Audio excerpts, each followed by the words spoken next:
The year was 1878, and the wind blowing across the Arizona territory felt older than time. It was a dry, scouring wind that peeled the paint from wood and the hope from a man's heart.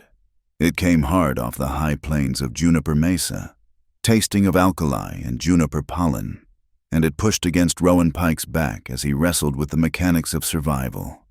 He was young, but the land had hammered the softness out of him. His shoulders were broad from digging and lifting, and his hands, stained with grease and earth, were layered in calluses that no longer split. He was trying to reseat the main axle of his water wheel, coaxing the heavy, waterlogged pine back into alignment. This was the Redwater Wash, a name grander than the reality.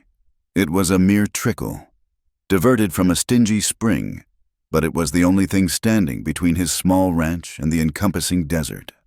"Come on, you cursed thing," he muttered, his voice stolen by the wind. He jammed a greased leather wedge into the housing, and with a groan of resisting wood, the wheel turned. Water, the color of rust, spilled into the irrigation ditch as he straightened, wiping the sweat from his forehead with a forearm. His eye caught on the marker by the edge of the ditch. It was a cross, or what was left of one. 2 pieces of splintered lathe, lashed with rawhide, now snapped and leaning. It marked the spot where his father, Silas, had been pulled from the collapse at the Black Candle mine shaft the year before. Silas had been chasing Kincaid's silver. He'd found only Kincaid's faulty timbering. Rowan's jaw tightened. He reached for a length of old harness leather he'd been meaning to use for a repair. It was dry-rotted, but had been his father's. He wrapped it around the split-axle housing, pulling the strap so tight his knuckles turned white. It felt less like a repair and more like he was trying to lash down a memory, to keep the whole fragile enterprise from flying apart. He stood, tasting the grit on his teeth.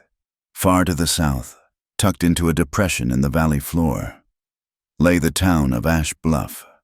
From this distance, 5 miles as the crow flies, it looked like a festering wound. A permanent haze of red dust hung over it, kicked up by the ore wagons in the smelter.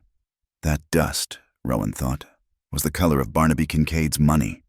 Kincaid's bank held the note on this ranch. Kincaid's hired men wore the town's badges. Kincaid's scales decided the price of ore, of beef, and of men. In Ash Bluff, the law and the land were both held in the same grasping fist. He was about to turn toward the house, his mind on coffee, when something moved. It was not the fast flicker of a lizard or the shadow of a hawk. It was low to the ground, at the base of Coyote Spine Ridge, where the broken basalt met the thirsty soil. He squinted, his eyes watering in the glare. The heat shimmer rippled, and for a moment, the world swam. Then it resolved. 3 figures, not riders.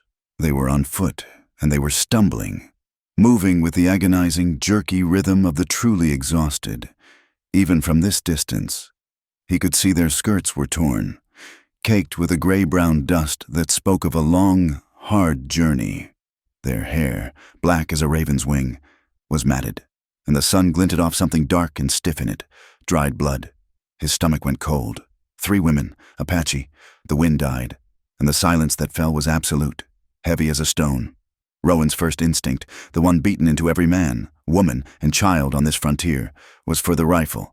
His Winchester, a model 1873, leaned against the porch post, just inside the shade. It was loaded. He had cleaned it 2 nights ago. He could be there in 4 strides, have it shouldered in 5. He did not move. He looked at the shovel he'd been using, its blade sharp. He saw the pitchfork leaning against the shed. He was surrounded by tools that could become weapons. Instead, he let his hands fall open to his sides. He set the leather strap down on the trough, the sound a small, dull thud. He raised his palms, showing them empty, showing the calluses and the grime. Slowly, deliberately, he took a step backward, away from the path to the rifle. He moved toward the well, putting the open, indefensible space of the yard between them. A war was raging behind his ribs. Survival screamed at him. "They're scouts. The warriors are in the rocks. Bar the door. Get the gun." But compassion, a quieter, more stubborn voice, held him fast. He knew what it was to be at the end of your rope, to have the world pressing in. They stopped 50 yards out, a triangle of exhaustion and pure, undiluted defiance. The one in the lead pulled herself straight. She was tall, built like a bow, and even in her ragged state, she radiated a dangerous authority. This was Alata, known as Allah. Her left shoulder was a dark, wet stain, the fabric of her blouse glued to the wound beneath. Beside her, leaning heavily on the third, was Mika. Her gift was healing, but now she was the one broken. A crude bandage, strips of a flour sack, was wrapped tight around her right thigh, and the white fabric was soaked through with a crimson so dark it was almost black. The youngest, Tala, was small but seemed to vibrate with nervous energy. Her eyes, wide and black, never stopped moving. They darted from the rifle on the porch to the barn, from the woodpile to the ridge behind Rowan, mapping every angle, every shadow, every escape route. Ella stepped forward. She did not look at the rifle. She looked only at Rowan, her gaze flat and unblinking, as if she were looking at a rock or a snake. She raised her right hand. In it was a long, thin-bladed skinning knife. The metal was clean, but her knuckles were skinned raw. "Water," she said. The word was a rasp, broken English forced from a dry throat. "Then go." It was not a request. It was a statement of terms. Rowan held her gaze. He saw no plea, no gratitude, and no fear. He saw only a will that had been bent but had refused to break. He gave a single, short nod, an acknowledgement of thirst, keeping his hands visible. He turned to the well. The rope was coarse and familiar against his palms.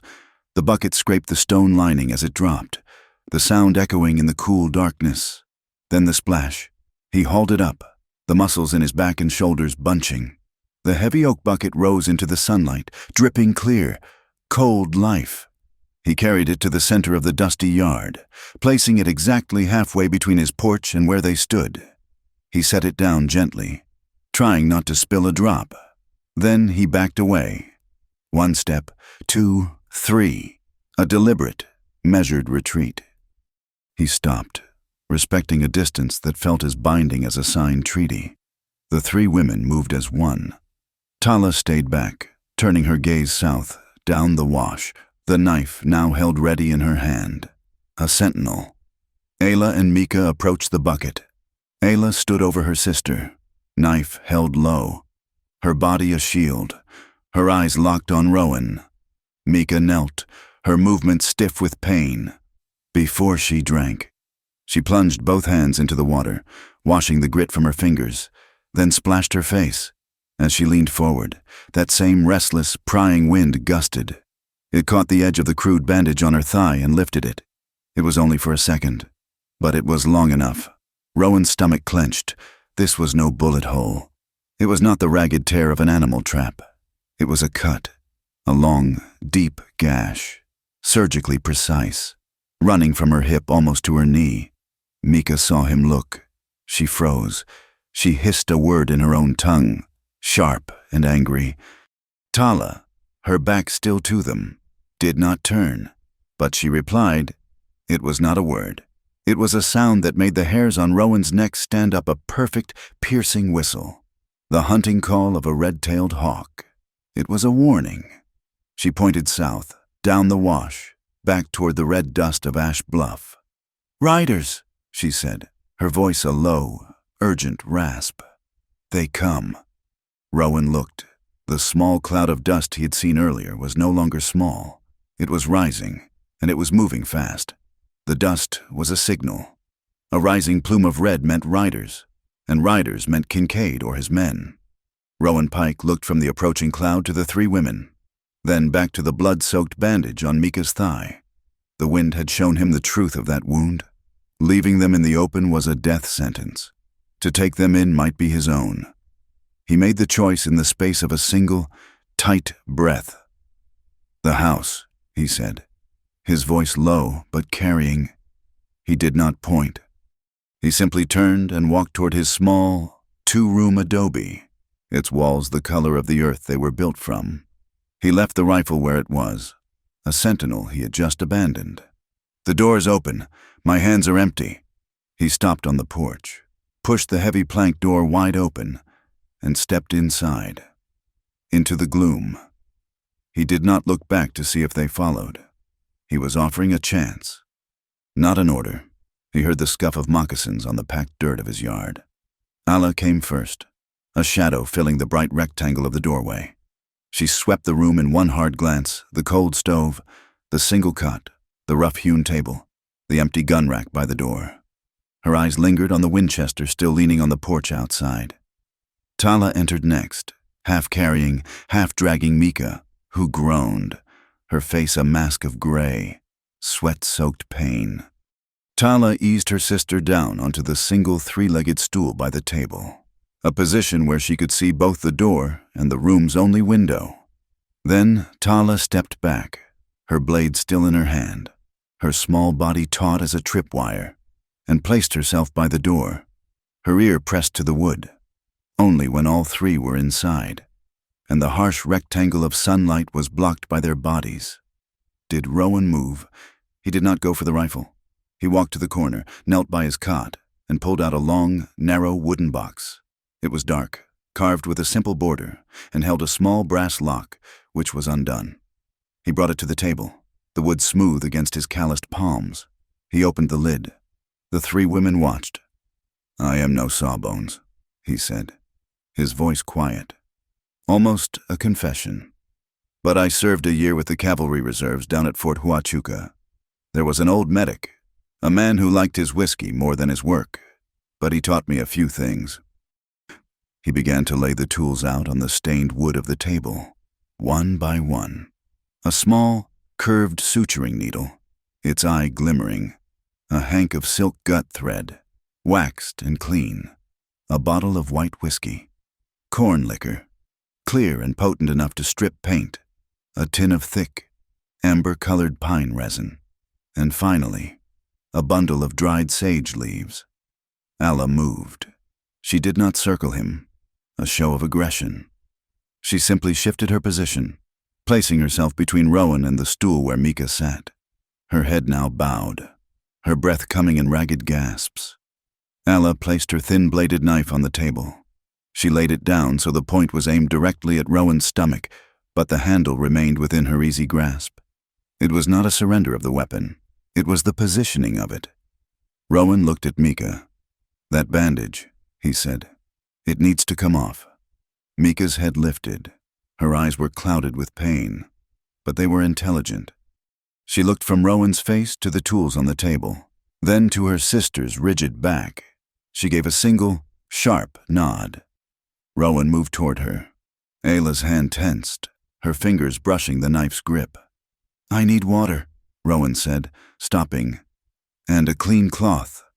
He nodded to a bucket in the corner and a stack of flour sacks. Alla did not move. She flicked her eyes to Tala. The girl, still pressed against the door, gave a slight nod, her attention divided.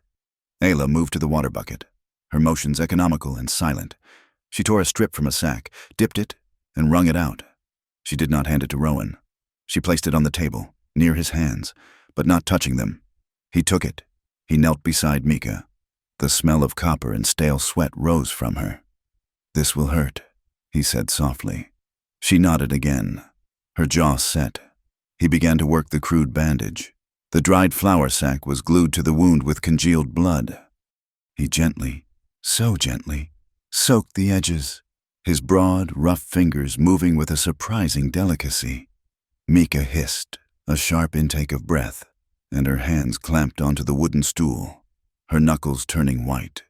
But she did not cry out. The last layer of fabric fell away.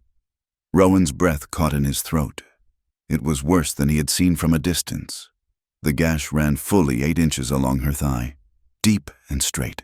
The edges were not torn. They were cut, clean as a butcher's work. The muscle beneath was visible, dark and angry. It was a wound designed to cripple, to make her unable to ride or run. "Dear God," he whispered.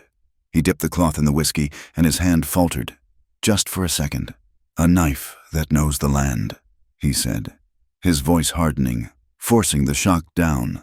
This was done by a man who knows how to skin a deer, or a man.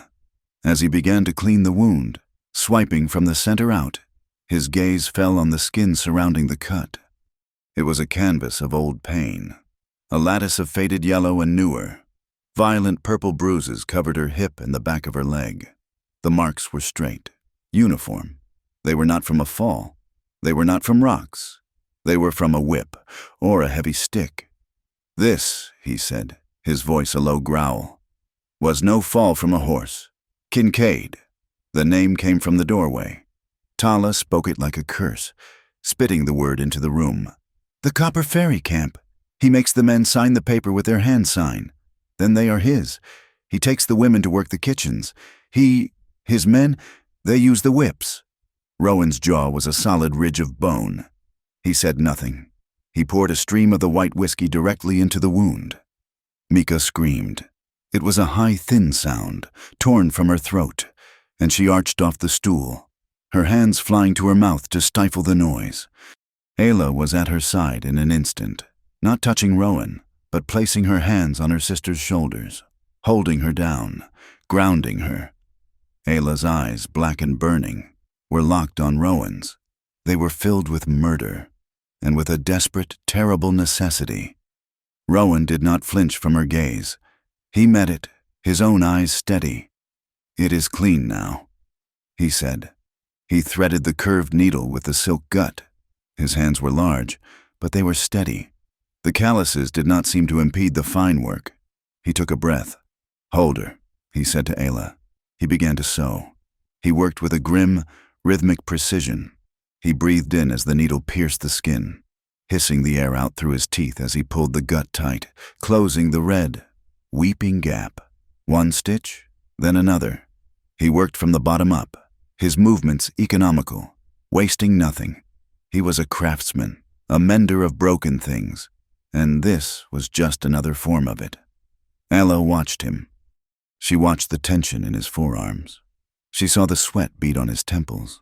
She watched the muscles in his wrist flex and hold as he pulled each stitch taut. He was not gentle. The work did not allow for gentleness, but he was careful. His focus was absolute. His entire being narrowed down to the point of that needle and the joining of two edges of skin. Her sister's head was now buried in her shoulder, her body trembling with shock and contained pain. Ayla's hand, the one not holding her sister, was on the table. It had been, for 5 minutes, tensed over the knife handle. Slowly, without her seeming to notice, her fingers uncurled. She relaxed her grip. Her hand slid from the knife, moving to rest on her own knee. A sound, small and domestic, broke the tension. Thwack, thwack. On the cold stove, a pot of corn gruel Rowan had left from his morning meal, placed on a trivet to keep warm, had begun to bubble from the residual heat. The sound was comforting, a reminder of a world that was not all blood and whiskey. Rowan had thrown the bundle of sage onto the few remaining embers in the firebox. A plume of sharp, clean-smelling smoke rose, cutting through the coppery scent of blood and the sour smell of fear. It mixed with the wood smoke, and for a moment, the small, dark kitchen felt like a different place. It was not a fortress, not a trap. It was just a room, a place of temporary truce. Rowan tied off the last stitch, his knot precise and tight. He did not have bandages, but he had the pine resin. He smeared a thick layer over the entire length of the suture line, creating a sticky, golden seal against the world. It will hold, he said. Mika was slumped, her body gone limp, her energy spent. Tala, at the door, let out a long, shaky breath. She had not moved, had not made a sound. They are gone, she whispered, her cheek still pressed to the wood. The riders. They followed the ridge north. They did not see the tracks turning to the wash. A wave of relief, so profound it was almost sickening, washed through Rowan. They had bought time, an hour, maybe 2. A single watch, in the old cavalry term. Mika stirred. She was pale, but the light of intelligence was returning to her eyes. She lifted a weak, trembling hand, not to her wound, but to the small leather pouch at her own belt. She fumbled with the tie. She whispered something in Apache, her voice a dry rustle. Alla listened, then looked at Rowan. She has her own medicine. Mika's hand fell away, her strength gone. She looked at Rowan, then pointed to a small stone mortar and pestle he used for grinding coffee beans. She says, Ayla translated, her voice hesitant. Wild gourd. She wants you to grind it. Rowan looked at the small, dried root Mika held out. He did not know it. It was not his medicine, but he saw the plea in Mika's eyes, and the trust. He took the root. He did not question it. He placed it in the stone bowl and began to grind.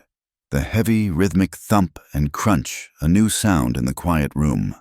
He ground it until it was a fine, pale powder. Mika gestured again, a flicker of her fingers. With water, Alla said, make a paste. Rowan added a few drops from the dipper, mixing the powder into a thick, gray slurry. He looked at Mika. She pointed not at the stitches, but at the red, angry skin surrounding them. He took the paste on his fingers and gently, carefully, spread it on the inflamed skin. Around the edges of his own work, he felt a strange, cool sensation from it, his stitches and her root, his whiskey and her knowledge. A bridge had been built in that small, smoky room. It was not built of trust. Not yet. It was built of necessity, and it was sealed with the scent of sage and wild gourd. Rowan set the stone pestle down. The sound was a dull, final thud on the wooden table. The room was thick with the competing smells of sage smoke, pine resin, and the sharp, earthy odor of Mika's medicine. Mika herself was slumped on the stool, her face pale but her breathing more regular. The violent trembling had subsided into a weary stillness.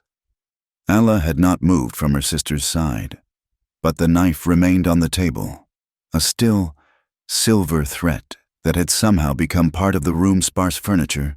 Tala, by the door, had finally unpressed her ear from the wood, but she stood coiled. A spring wound tight.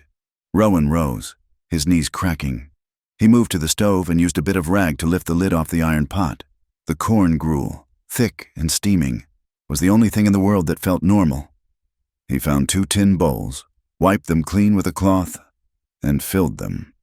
He placed one on the table near Ayla, then slid the second toward Mika. It's just corn and water, he said, but it's hot. Ayla looked at the bowl. She looked at him. Her gaze was not one of gratitude. It was one of assessment. She was measuring him, weighing his actions. She picked up the wooden spoon, dipped it in, and blew on it before handing it to her sister. Mika took it, her hand shaking, and managed a small sip.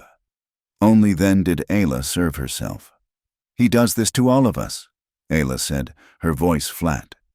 She spoke without looking up from the bowl. Rowan stopped, his own hunger forgotten. Kincaid, he has a place. Alla continued. The Black Candle Mine. It is a hole in the earth that poisons the water. He brings our men there, the Pima, the Yavapai, our own people. He gives them a piece of paper. She lifted her hand, rubbing her thumb and forefinger together. A contract for wage debt. They promise to work for 1 month to pay for tools, for food. But the debt is never paid. The numbers grow. The paper is a chain. Rowan leaned against the wall, his arms crossed. He knew those papers. He had seen them in the Ash Bluff Bank, stacked high on a clerk's desk. And when the men don't want to sign, then his man talks to them. Ayla said. Her eyes lifted, and they were black holes of memory. Jed Morrow, a man with a thick neck and a whip made of braided harness leather. He talks, and men sign. Or they break. Rowan's jaw tightened. I know Morrow. He pushed himself off the wall, a sudden, restless anger making the small room feel smaller. But the law, there's a territorial marshal. The law, Alla said, her voice cutting. The law in Ash Bluff is a piece of paper in Kincaid's bank. The law is a tin star he pins on Sheriff Parr. The law is a signature on a deed. Rowan stopped pacing. He turned to face her. You know about that. We know Kincaid holds the paper on Redwater Wash. Ayla said simply. We know he holds the paper on every piece of land that has water, and every piece of land that has color in the rock. We are not the only ones with a chain around our neck. Yours is just made of paper. Ours is made of leather and ink." Rowan had no answer. The truth of her words hung in the air, heavy and suffocating as the dust storm outside. This was his prison, too. He was a caretaker, not an owner, a tenant on his own father's land. And Kincaid was the landlord. Mika, who had been listening, her eyes closed, spoke up. Her voice was weak, a reedy whisper, but it was full of a cold, brittle anger. "It is not just the men," she said, her English slower than Ayla's but just as clear. "The women. We are brought to the camp kitchen, to cook, to wash, for rations." She paused, and a single, hard tear forced its way from the corner of her eye and cut a clean path through the grime on her cheek. When the rations are small, when a child is hungry, Morrow tells the women to ask for extra shifts. He tells them Kincaid is a generous man. A terrible, cold understanding settled in Rowan's stomach. "Extra shifts? He means," Mika said, her voice dropping. "They must go to the canvas tents behind the bunkhouse, where the surveyors are, where Morrow and his men drink." Tala made a sound, a low growl deep in her throat. She had been clenching and unclenching her hands by the door. "Now!" She slammed her open palm against the wooden frame, a sharp slap that made them all jump. "My cousin," Tala hissed, her young face contorted. "Her name was Sani. She went to ask for an extra shift, for her little brother. We found her moccasins by the creek 2 days later. We never found her." She looked at Rowan, her eyes burning with an accusation that was not for him, but for his entire race. "They did this." She pointed to her sister's bandaged leg. "We fought them when they came for us. We fought. That is why they cut her. To make us slow. To make us easy to catch." Silence. The thwack-thwack of the corn gruel pot had stopped. The fire had died to embers. The room was a tomb, filled with the ghosts of Sani and 100 others. Rowan finally broke it. He had to move, to act. "You're safe here," he said, the words sounding hollow, even to him. "For the night, the riders went north. They won't circle back before dark." He went to the window, pulling the thin calico curtain aside. The sun was a fiery red ball, sinking behind the ridge, painting the sky in colors of blood and bruising. "In the morning," he said, his mind working, planning. "Before first light, I can take you north, through the painted badlands. The washes are dry, but I know where the springs are. It's rough country. A horse can't make it, but men on foot can. They won't follow you there." He turned back, expecting relief. He saw none. Ayla shook her head. She had finished her gruel and set the bowl down. "No," she said. "No, it's the only way." "Kincaid's men are not fools," Ayla said, her voice sharp with a different kind of exhaustion. "They are patient. The narrow creeks, the box canyons. You say you know the springs. So do they.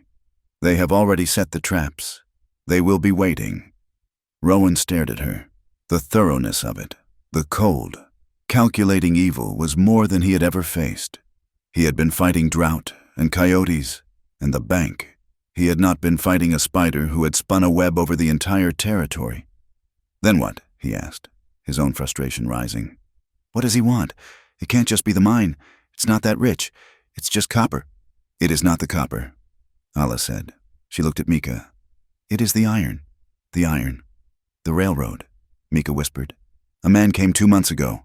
He wears fine boots and carries a spyglass on a 3-legged stick. He is a surveyor. His name is Whit Marlowe." The name hit Rowan like a physical blow. Whit Marlowe. He'd seen him in Ash Bluff, at the bar in the Kincaid-owned hotel, his table covered in maps, always buying drinks for the sheriff. "He is Kincaid's friend," Ayla said. "They drink whiskey and look at the maps. Marlowe wants to bring the iron rails from the east. He says they will cross the river at the Ash Bluff spur, and his line." She pointed, not to the north, but to the east, toward the high plains. "His line goes straight through the Fox Ripple, where our people spend the winter. It goes straight through our sacred land." "But they can't," Rowan said. "That's reservation land. It's protected by treaty." Ayla laughed. It was a short, bitter, terrifying sound. "A treaty, another piece of paper. Marlowe told Kincaid the railroad cannot build where there is. What was his word? A security problem." Mika supplied, her voice full of venom. "Yes, security." Ella said, "He needs the land to be cleared. He needs the security to be clean. Kincaid told him he would clean it, the mine, the wage debts, the beatings. It is all to clear the land, to make us ghosts before the railroad even comes." The final piece clicked into place. It was a machine, a giant, grinding machine. And they were all just grist. Rowan felt a cold, hard resolve settle in his chest. It was different from the anger. It was heavy, and it was still. He was a man who planned for the worst. His father's death had taught him that. "Come," he said. Not a request. An order. He lit a kerosene lantern. The small, yellow flame pushed back the shadows. He led them from the kitchen to the main room, then to a trap door hidden under a bearskin rug. "He's been here," Rowan said, his voice low. "Kincaid. He's been to this house. He walked this floor, told me how my father made a bad investment. He offered me 10 cents on the dollar for this land. 10 cents!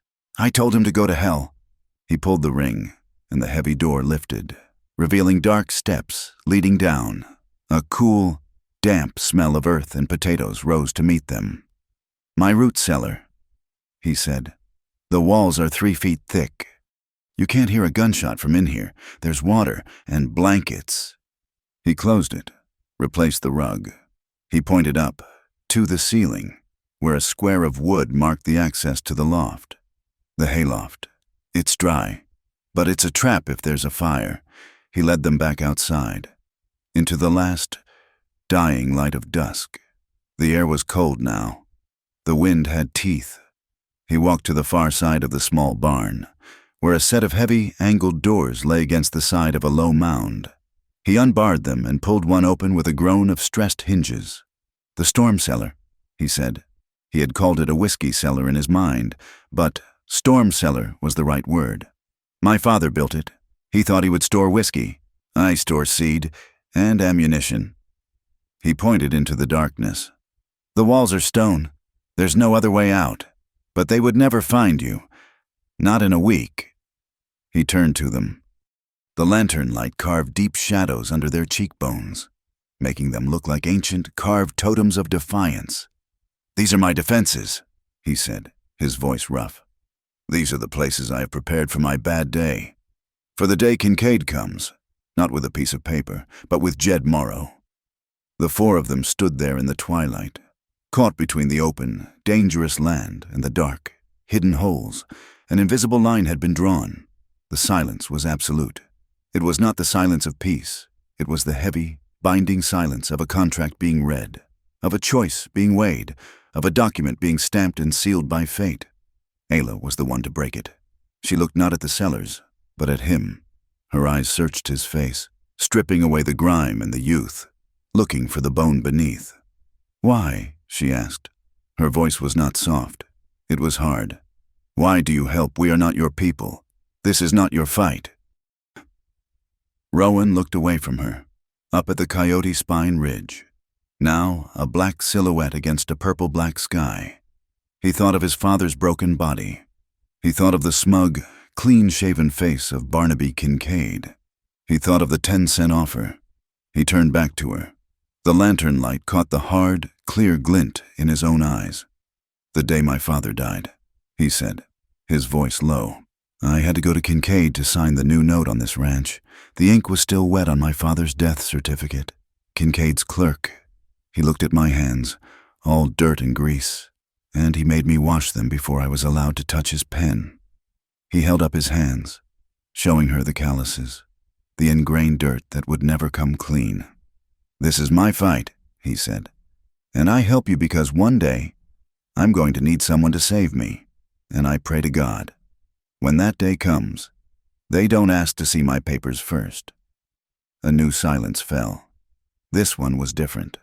It was not heavy, it was sharp. It was the quiet of a blade being honed. Tala looked at Ayla. Mika nodded, a slow, painful motion. Ayla stepped forward, into the circle of lantern light. She was no longer just a fugitive. She was a general. "Then we do not run," she said. Rowan looked at her, confused. "What?" "We do not run," Ayla repeated. "Running means we are guilty.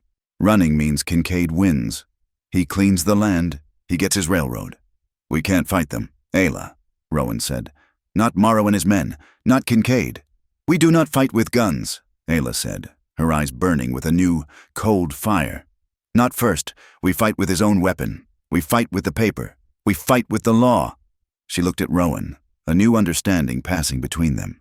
"You said Sheriff Parr wears Kincaid's star," she said. "A sheriff is a public man. He cannot be seen serving a banker. He must be seen serving the law." Rowan felt a slow, cold thrill run up his spine. He saw it. He saw the shape of it. "We force his hand," Rowan said, the plan forming in his own mind, grafting onto hers. "We don't hide. We don't run. We drag the law out here into the light." "Yes," Ayla said. She touched her sister's shoulder. She looked at Tala. "We make the sheriff choose, the law, or the man who bought him." They all stood there, the four of them. A broken healer, a teenage warrior, a dispossessed leader, and a farmer with his father's debts. It was not an army. It was something far more dangerous. It was a plan. The hour before dawn is not a time for men. It is a time for ghosts, for hunters, and for those preparing for war. The air at Redwater Wash was not just dark. It was a cold, gray, and heavy substance that filled the lungs and tasted of dust. There was no moon. The only light came from the stars, hard and indifferent as chips of ice. Rowan Pike and the Apache woman, Ayla, moved through this grayness like spirits. They did not speak. There was no need for words. The plan, forged in the cramped, smoky kitchen, was now a thing of action, of muscle and sinew and wire. They were in the sagebrush draw, a long, shallow depression that angled up from the south and served as the ranch's most natural and most vulnerable approach. Rowan carried a coil of thin baling wire and a sack that clinked with a dull, metallic sound. Old tin cans scavenged from his refuse pile, each with a few pebbles inside. He worked with the grim efficiency of a man mending a fence line. He knew this draw. He knew every dip and swell of its banks, every clump of brittle bush. He chose a spot 50 yards from the first barbed wire fence, a place where the draw narrowed. He drove a picket, pulled from his wood pile, deep into the hard-caulked earth. Ayla, without being asked, was already on the other side, finding a thick-rooted creosote bush to serve as the far anchor. Rowan unspooled the wire, stretching it taut, no more than 6 inches off the ground. It was invisible in the gloom. Then he began to attach the cans, his calloused fingers twisting the smaller wires. Ayla watched him. She had seen men set snares, for rabbits and for men. This was different. It was crude, the white man's trash, but it was clever. It used the land, and it used the enemy's confidence. They would ride in, not walk, and they would ride fast. He finished, and tested the line with his finger. The clack-clack-a-tink of the cans was shockingly loud in the stillness. It sounded, as the outline had noted, like a horde of deranged insects. He gave a single, satisfied nod. They set 2 more lines, staggered, one higher than the other, creating a layered defense of pure noise, as they moved back toward the ranch, melting into the deeper shadows by the creek bed. Ayla paused. She looked at Rowan, her profile cut from the same dark stone as the ridge behind them. She had seen him move, silently, with a hunter's economy of motion. He was not just a farmer. He was a man who knew this land as she knew hers. Back at the small adobe, the other preparations were underway. The ranch was no longer a home. It had become a chessboard, and every piece was being moved into position. Tala, the youngest, had become their eyes. She was in the hayloft as her people would call it. She had climbed the ladder to the small, dark space as if she were born to it, a squirrel ascending a pine. She lay flat, her body hidden by the shadows and the scent of dry alfalfa, peering through a single gap in the weathered wooden slats. From here, she could see the entire southern approach. She could see the draw, the curve of the wash, and the distant, dark line of the horizon. Her eyes, as the outline said, were like those of a hawk. She scanned the world in shades of gray, her breath pluming in the cold, her knife resting on the sill beside her hand. She was the sentinel. Down below, in the yard, was the healer. Mika was not, and would never be, helpless. Rowan had found a straight, strong piece of cured oak and had fashioned a crude but solid crutch. Now, she moved with a pained, gritting determination. She had practiced for 10 minutes a series of agonizing, lurching steps from the porch to the well and back. Her face was slick with sweat, but her eyes were dry and hard. The wound Rowan had stitched was a line of fire down her leg, but she had walled off the pain, filed it away. She was busy. She had found Rowan's cache of dried red chilies, strung up by the kitchen window, with a stone mortar and pestle, the one used for her own medicine. She was grinding the chilies into a fine, volatile powder. She mixed it with a handful of sulfur and a bit of the pine resin, creating a dark, noxious paste. This was her weapon. It was not a weapon to kill, but to blind. A healer's defense fire and smoke, to make the enemy weep, to make them choke on their own aggression. The sun was not yet a rumor in the east when Rowan and Ayla moved out again, this time to confirm their fears. They left Tala in the loft, Mika by the door. They moved fast, using the depression of the Redwater Wash itself to cover their approach. They came to Horse Thief Fork, a junction of two dry creeks where the sand was deep and soft. The story was written there, clear as a newspaper. Rowan knelt, his fingers tracing the edge of a print. "Shod horses," he whispered. The wind stole the sound, but Ayla heard him. She was already counting. 8, she said, her voice a low vibration. 8 riders. They were heavy, their hooves sinking deep, moving with the arrogance of men who did not fear pursuit. Then Rowan saw it. Beside the hoof prints, running parallel, were 2 long, continuous lines. "And a wagon," he said, his voice flat. He looked at the width, the depth of the ruts. "Heavy, not a buckboard. It's the sheriff's wagon, the one they use to carry prisoners. Or warrants." It was the warrant wagon, the official, legal face of their doom. Kincaid was not just coming with his hired thugs. He was coming with the full, plated armor authority of the territory. He was bringing a cage. This confirmed it. This was not a raid. It was a legal proceeding, backed by guns. They looked at each other. The time for planning was over. The time for preparation was running out. They split up. Rowan ran, his long legs eating up the ground, to the small pole corral behind his barn. His 2 colts, his only real wealth, whickered at him in the dark. They were his future, the line of his father's ranch. He would not see them taken. He led them, not with a rope, but with a low voice and a hand on their necks, into the juniper cut. It was a narrow, hidden fold in the land, a box canyon no more than 30 feet deep, its entrance masked by a thicket of manzanita. He left them there, their eyes wide and confused, and ran back. Ayla had not been idle. She was on the porch, the place they had designated as the line of engagement. She was not looking at the house. She was looking south, down the draw, past the tin can alarms. She was judging distance. She paced it in her mind. She picked a large, whitish rock 200 yards out. A man on a horse, riding at a walk, would be a clear target there. She looked at the clump of sage where the draw turned. 150 yards. She turned and looked at the rifle that was supposed to be Rowan's, his Winchester. It was still leaning against the porch post. She picked it up. She felt the balance of it. It was heavy, oiled. She worked the lever, the shick smooth and deadly. She sighted down the barrel at the white rock. She did not need to fire it to know its power. She set it back down, but in a new position lying flat on the rail of the porch, aimed south. She gave a single, sharp nod as Rowan came running up. It was not just an approval of the rifle. It was an acceptance of the position. The final pieces were set. Tala, agile and silent, slipped down from the loft. She had a length of her own, a thin, strong lariat.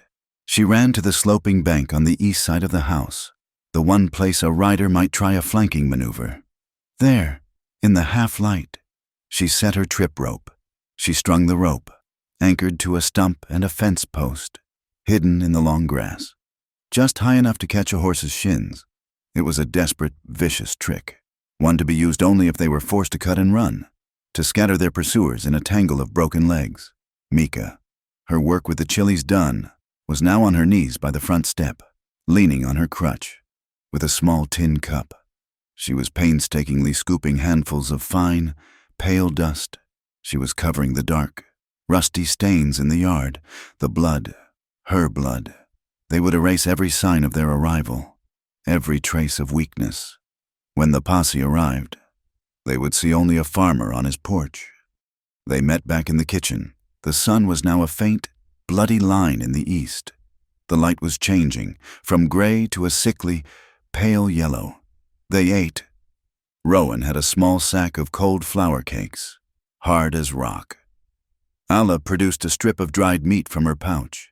They divided it. They ate standing, in silence, their eyes constantly moving to the window, to the door. They were a strange alliance. The farmer, the healer, the scout, the warrior. Their gazes met over the hardtack and jerky, and a signal passed. No words were needed. The pact was sealed. It was Tala who heard it first. She was not in the loft, but she had the ears of a wolf. She tilted her head, and her eyes, which had been wary, narrowed into points of certainty. A second later, Rowan heard it, a faint tink-a-link. Then it came, carried on the morning breeze, a frantic, unholy rattling. The drip-drip from the draw, the sound of mad insects, the sound of their world about to end, or begin. "They're here," Rowan said. They moved to the porch. The alarm was still ringing, a chaotic symphony of tin and wire, and then they saw them. They emerged from the sagebrush draw, not in a rush, but in a slow, arrogant procession. They were a dark tide of horses and men, spilling onto the flats. At the head, as predicted, rode Sheriff Otis Parr. He was a big man, his stomach spilling over his gun belt.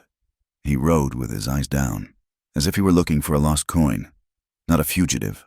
On his vest, a tin star gleamed in the new light. Beside him, to his right, rode Barnaby Kincaid.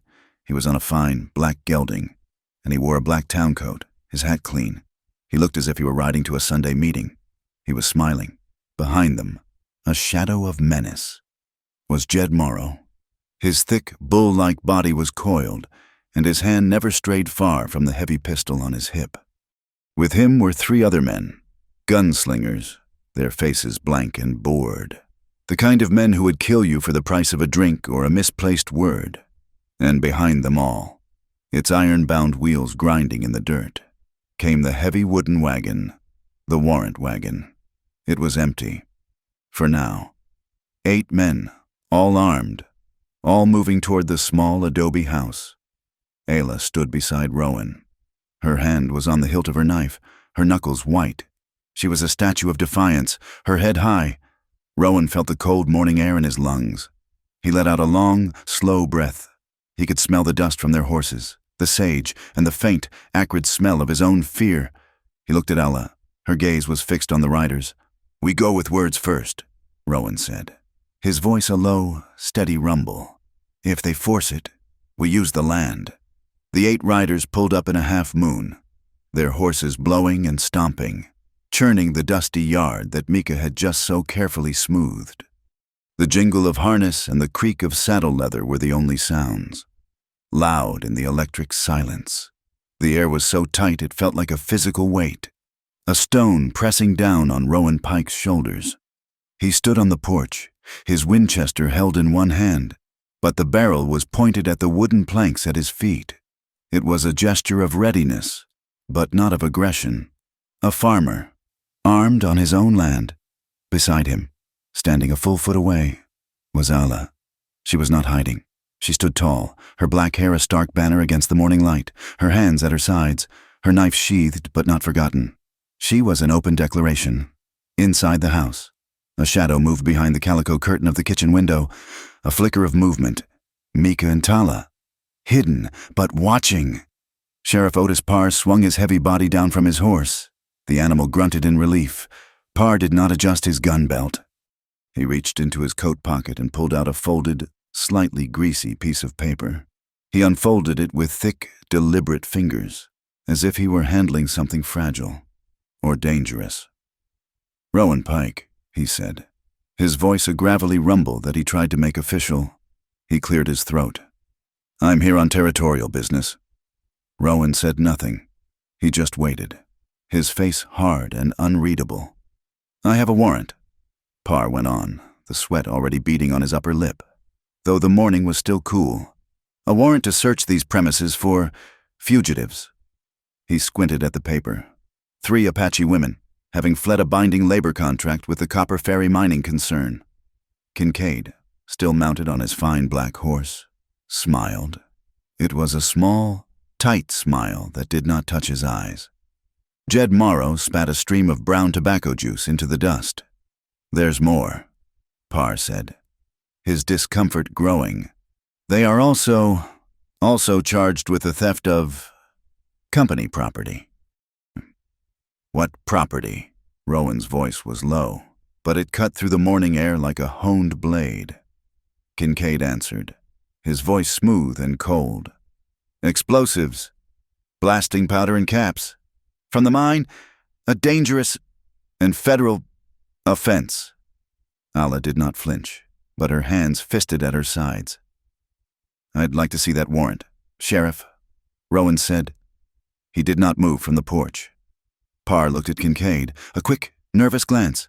Kincaid gave a short, almost invisible nod. Parr walked forward, his boots heavy in the dust. He stopped at the edge of the porch, 2 steps below Rowan, and held the paper up. He did not let it go. Rowan leaned down. He did not touch the paper. He read. His eyes scanned the lines of looping, official-looking script. He read it once, then he read it again. Slower. He straightened up. He looked past Parr, at the man on the black horse. "Sheriff," Rowan said, his voice loud and clear, carrying to every man in the yard. "This warrant is paper, just paper." Parr's face reddened. "Now, you listen here. Pike, it's a legal piece of paper." Rowan cut in, his voice hardening. "But it's not a legal warrant. I see the stamp. I see the clerk's mark from the courthouse. I see what it has, but I also see what it doesn't have." He raised his voice even more, as if he were addressing a jury. "Every man in this territory knows a warrant for seizure. A warrant for arrest has to be signed by a territorial judge. It has to be signed by Judge Eames and Prescott. This is a summons, a complaint. It's got no power. It's just Barnaby Kincaid's wish, written down by his clerk." The silence that followed was a different kind. It was not tense. It was broken. Parr's face, which had been red, was now pale. He looked down at the paper in his hand as if he had never seen it before, as if it had betrayed him. He had brought a knife to a gunfight, and the knife had turned out to be made of tin. Before Parr could find his voice, Ayla stepped forward. She did not speak. She simply moved to the edge of the porch, next to Rowan, and held out her arm. In the clear morning light, the skin on her forearm, just below her torn sleeve, was a sickening map of old. Faded yellow marks and newer, purple-black bruises. The pattern was unmistakable. "Thieves," Alla said, her voice a low, guttural contrast to Rowan's sharp, legal one. "You speak of thieves." She pointed not at Kincaid, but at Jed Morrow. "They are the thieves. They stole the breath from our cousin. They stole the strength from our men. They tried to steal our bodies." She let her arm fall, a gesture of profound contempt. "Your paper is a lie. This is the truth." Kincaid let out a short, harsh laugh. It sounded like a dog's bark. "The word of a forest woman," he spat. "The testimony of a savage. It's meaningless. Parr, do your job. Seize them." "He can't, Mr. Kincaid," Rowan said, his voice dangerously calm. "He has no warrant, and now he has a witness, an accusation." He took a half-step forward, his boots sounding loud on the wood. "And Sheriff, while we're discussing the law, let's discuss all of it. Let's talk about the Black Candle Mine. Because I read the territorial registry, I read the spring decree." Parr, who had been looking at the warrant, now snapped his head up. His eyes were wide with a new, fresh panic. "Every mine," Rowan continued, his words slow and measured. "Every mining concern that employs more than 10 men is required, by that decree, to be registered with the Territorial Safety Board. To be inspected. I've looked. Sheriff, the Black Candle isn't there. It's not registered. It's an illegal operation." That's a clerical matter," Kincaid snarled, his mask of calm slipping. "Is it?" Rowan shot back. "Or is it a way to avoid paying the fees? A way to avoid having an inspector see the rotten timbers, the kind that killed my father? You're running an illegal mine. Kincaid, you're working men on illegal contracts, and you're trying to enforce it all with a fraudulent piece of paper." Parr was caught. He was drowning. He looked from Rowan's righteous, angry face to Kincaid's murderous one. He was a man standing between two grinding millstones, and he was about to be crushed. He put his hand on his gun, not to draw, but as a nervous tick, a way to hold on to something solid. "Now, Pike," he stammered. This is a complex legal—" A sound from the house, the scrape of the door opening. Tala stood in the doorway. She was small, she was young, but her face was ancient with rage. In her hand was a small, dirty cloth bundle. "He talks about contracts," she hissed. She did not throw it. She tossed it, underhand. It landed in the dust with a soft thump, just at Sheriff Parr's feet. The bundle fell open. It was not much, a few scraps of cloth and a piece of rope. It was a 3-foot length of harness leather, and tied at one end was a knot. It was a complex, particular knot, a series of twists and loops that made it distinctive, an ownership knot. Jed Morrow, who had been sitting his horse like a stone, flinched. His whole body jerked. It was his mark, the piece of rope he used as a quirt, the one he used to tie down. Things. Parr stared at the rope as if it were a rattlesnake. This was not a piece of paper. This was not an argument. This was evidence. Hard, physical, damning evidence, lying in the dust of his jurisdiction. He was a sheriff. He was a weak man. A bought man. But he was still the law. He looked at the rope. He looked at Jed Morrow. He looked at Kincaid. Kincaid saw the wavering. He saw his legal, clean, paper-thin world dissolving into the messy, bloody reality of a leather rope. He had lost control. "Jed!" Kincaid barked, a raw, ragged command. "Get them!" Jed Morrow smiled. This, he understood. He did not understand warrants or decrees. He understood this. His hand, which had been hovering, dropped. It was a blur, a movement of pure, animalistic speed. His pistol was clearing the holster, but tension is a thing that horses smell. The sudden, violent shift in the air, the barked command, the lurch of Morrow's body, it was too much. Morrow's own horse, a high-strung bay, felt the shift in its rider's weight and panicked. It shied, rearing back, its eyes rolling. It backed straight into the fence line. The horse's flank hit the taut baling wire. The entire, staggered, layered system of tin cans erupted. It was not a rattle. It was a bang, a crash, an explosion of metallic, percussive noise that sounded like a dozen skeletons in a tin box falling down a mountain. The bay screamed, a high, terrifying sound, and the panic was a plague. It leaped from Morrow's horse to the entire posse. The other horses, already on edge, exploded. They reared, they plunged, they bucked, they spun in circles. One of Kincaid's hired guns was thrown instantly, hitting the ground with a grunt. Parr's horse spun in a tight circle, and the sheriff, no great horseman, was clinging to the pommel, his face white. Kincaid himself, a better rider, was fighting his black gelding. Sawing at the reins, his face purple with rage, Jed Morrow was screaming curses, trying to control his terrified animal, his pistol now uselessly pointed at the sky. The legal-sized trap had sprung. The yard was a chaos of dust and rearing horses and shouting. Frightened men. Into this chaos, Rowan Pike stepped forward to the very edge of the porch. He did not have to shout. The sudden, sharp clarity of his voice cut through the noise like an axe. He was pointing, not at Kincaid, but at the sheriff. "Sheriff Parr," he called, his voice a judgment. "Look at this. This is your law. This is your posse. Now you choose, are you protecting the law, or are you protecting the bank's seal?"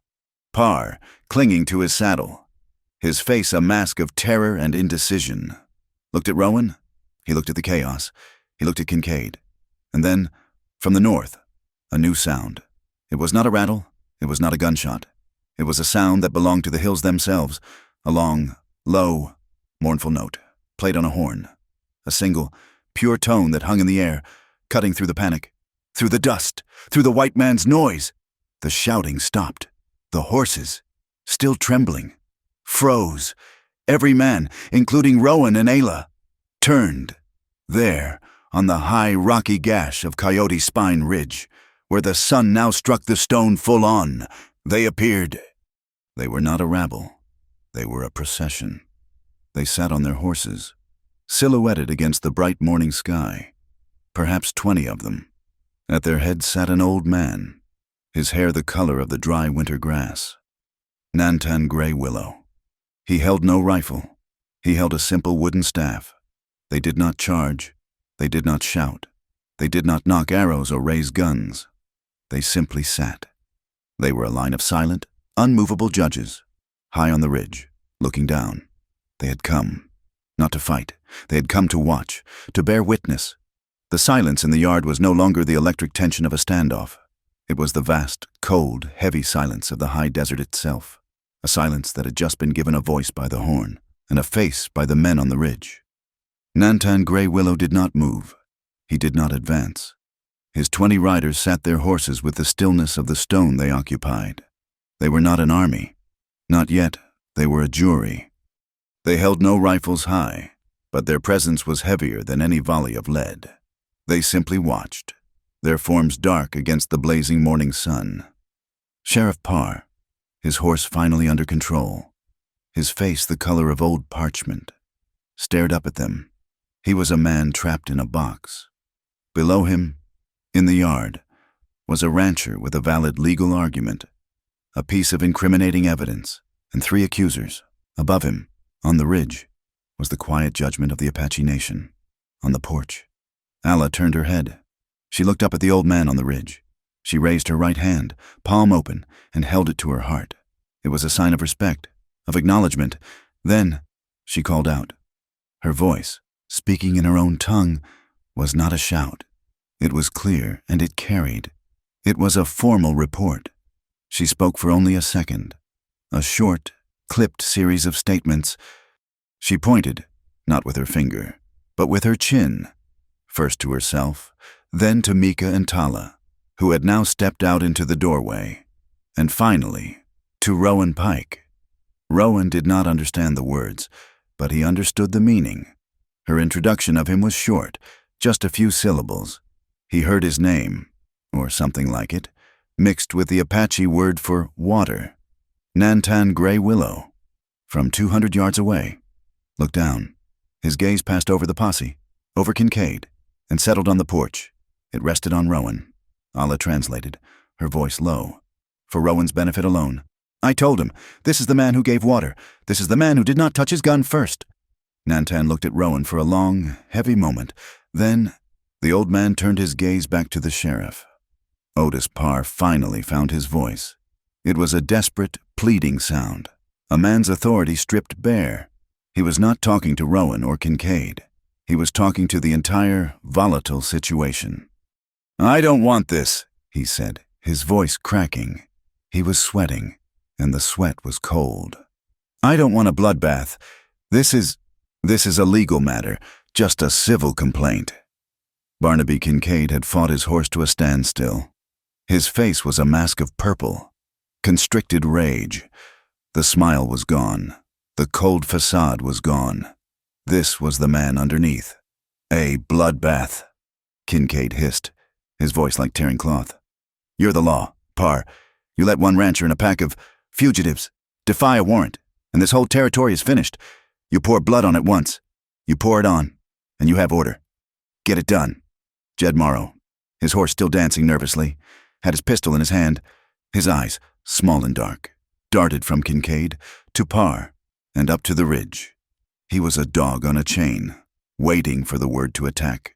But now he was not sure who held the chain.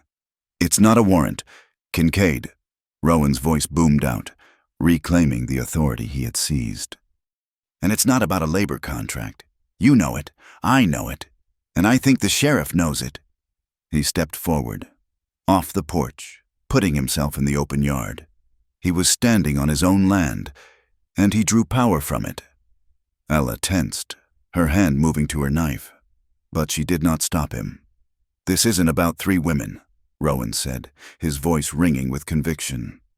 "It's about what's coming. It's about a man named Whit Marlowe." The name landed like a stone in a still pond. Kincaid's head snapped toward him. Parr, who had been wiping his face with a blue bandana, froze. "That's right, Sheriff," Rowan pressed, walking slowly toward the bewildered lawman. "Whit Marlowe, the surveyor, the man buying drinks at the hotel, the man with the maps, Kincaid's friend. He's the one you're really working for, isn't he?" I don't know that name," Parr stammered. A weak, pathetic lie. "You know his maps," Rowan accused. "You've seen them. The new line for the railroad." "The Ash Bluff Spur. And you know where that line goes." He pointed.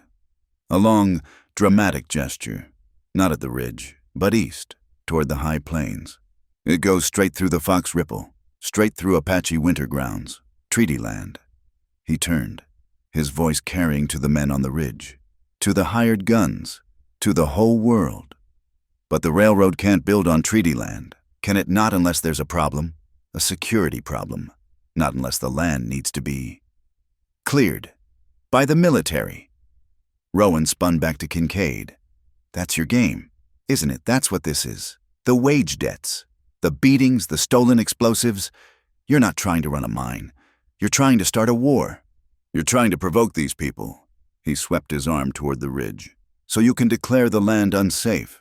So you can bring in the cavalry, void the treaty, and sell the land, your cleared land, to Whit Marlowe for a fortune. This is just an excuse to start the killing." The truth of it, the vast, cold, and monstrous shape of the plan, hung in the air. The hired guns looked at each other, their bored expressions gone. They had been hired to serve a warrant, maybe to bust some heads. They had not been hired to start an Indian war for a railroad.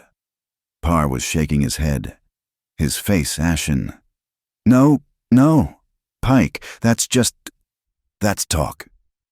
"Is it?" a new voice called out. It was Mika. She was standing in the doorway, her sister Tala supporting her. She was leaning on the crude wooden crutch. Her face was pale with pain, but her eyes were burning. In her free hand, she held a small, wet cloth pouch. "He talks about the mine," she said, her voice weak but carrying. "The black candle." She hobbled forward, a single, painful step, and tossed the pouch into the dust in front of Parr's horse. It landed with a plop. "Ask him," Mika said, her voice rising, "about the orange lung sickness. Ask him why the men who work in his hole in the ground cough up blood. Ask him why their water tastes of sulfur." She pointed to the wet sack. "We put a piece of his black rock, his candle, in that water. That is water from your own well. Sheriff, that is what it does." From the pouch, a dark, yellowish-orange stain was already spreading. A small, toxic cloud in the wet cloth. Sheriff Parr stared at the pouch. He knew that sickness. He'd seen the men in town, the ones who spent their pay on whiskey, their faces gaunt, their coughs a dry, hacking rattle. He'd thought it was the whiskey. Now, he saw the truth. He was not just enforcing a bad warrant, he was a party to poisoning. His eyes, when he lifted them, were no longer just panicked. They were the eyes of a man who knew he was damned. He looked at Kincaid, a look of pure, unadulterated loathing. From the ridge, the old man, Nantan Grey Willow, spoke. He spoke only 2 words, in his own language, but his voice was like the rasp of stone on stone. Allah translated them instantly. A low, urgent murmur to Rowan. Then, Nantan spoke in the broken, halting English of the treaty makers. "Word," he said, his voice a deep, old rumble. Then, action. He did not move. He did not threaten. But he lifted his wooden staff, the one he had been holding, and he drove the base of it down onto the rock he sat on. Thud. The sound was not loud, but it was final. It was a period at the end of a sentence. It was the tap of a judge's gavel. The time for talk was over. A choice had to be made. Now, Sheriff Otis Parr made it. He was a weak man, but even a weak man, when squeezed from all sides, will find a kind of strength, if only the strength to escape. He turned his horse. He did not turn it toward Rowan. He turned it so he was facing Barnaby Kincaid. "Barnaby," he said, and his voice was a dead, flat thing. This is over, for today." "What?" Kincaid's voice was a whisper of disbelief. "This warrant," Parr said, pulling the rumpled paper from his pocket and holding it up as if it were a dead snake. "There are irregularities. The signature, the complaint, it's not in order. You cowardly, sniveling." "It's not in order," Parr roared. A sudden, surprising burst of volume. He was shouting at Kincaid, but he was performing for the men on the ridge. I am withdrawing. I am taking this back to Ash Bluff, to be re-examined by the clerk, and by God, by Judge Eames himself." He turned to Jed Morrow and the other guns. "This is over. We're leaving." "You're not leaving," Kincaid shrieked. "You're a coward. I'll have that tin star. Parr, I own you. You'll—" "Get out of my way, Barnaby," Parr said, his voice low and trembling with a mix of fear and rage. He spurred his horse. Not hard, but enough. He pushed past Kincaid's fine black gelding, bumping it hard. Jed Morrow looked at Kincaid. His pistol was still in his hand. He was waiting for the word.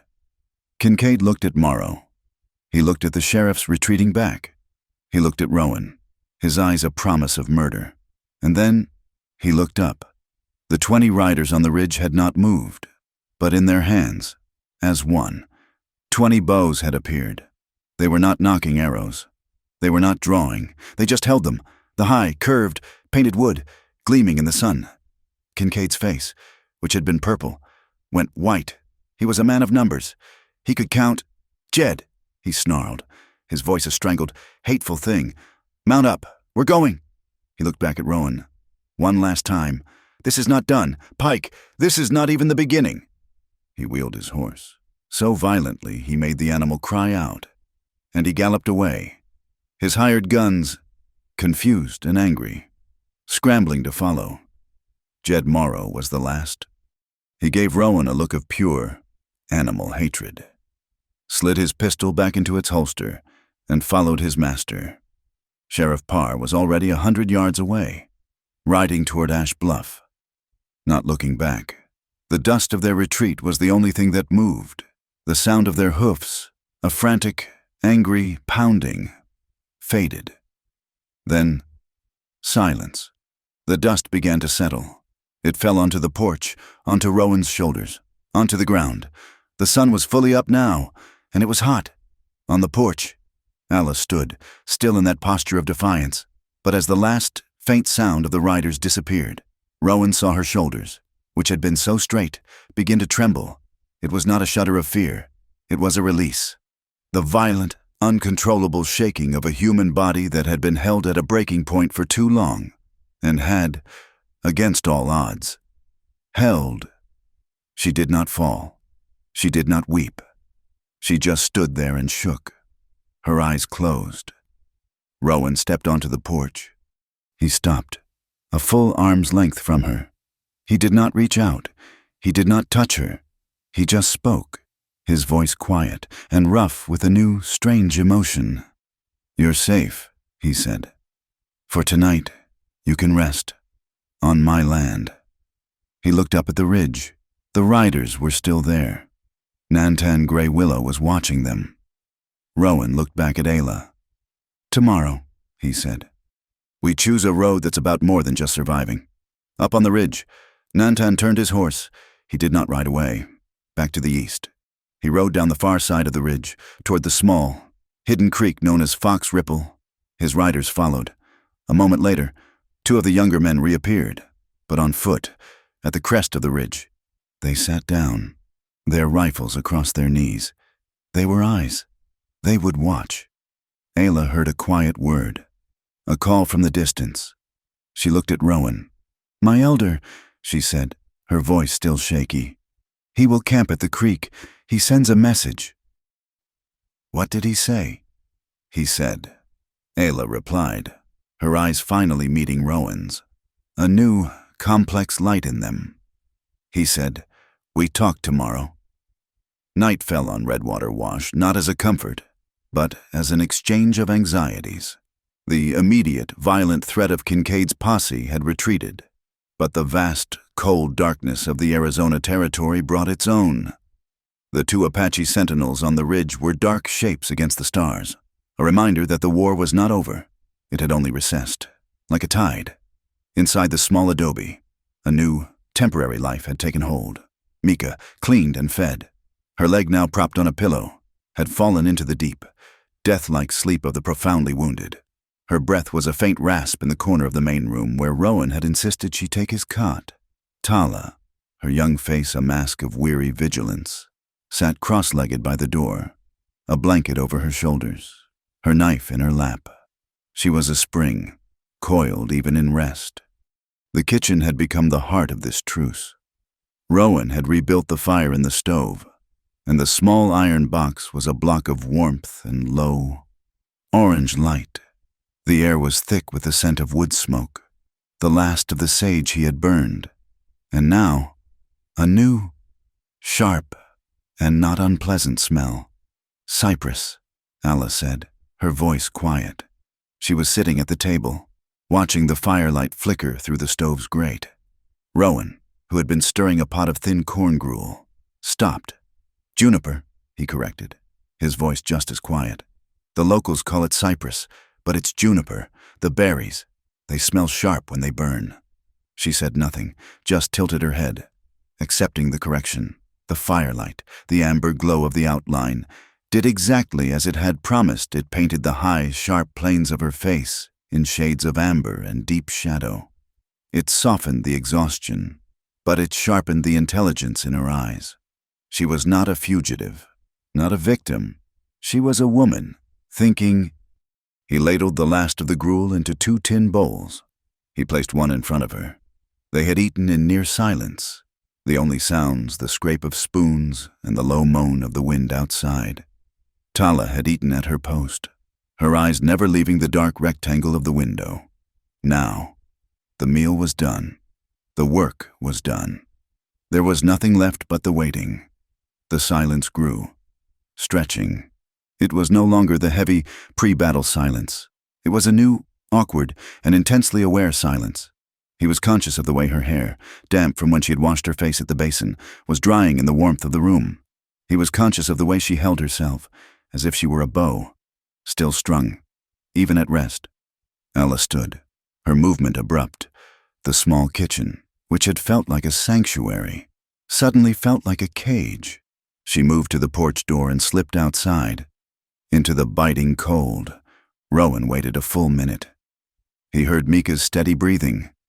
He saw Tala's head nod, then jerk back up, the girl fighting a losing battle with sleep. He looked at his father's old wool jacket, hanging from a peg by the door. It was heavy, stained, and it smelled of lanolin and smoke. He took it from the peg. He stepped out onto the porch. The cold was a physical blow. The wind had teeth, Ella was standing at the far end of the porch, her arms wrapped around herself, her torn blouse offering no protection. She was staring north, at the ridge, at the two small, unmoving fires that marked Nantan's camp.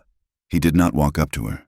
He stopped, a few feet away, and spoke to the night. "The cold gets into the bones out here.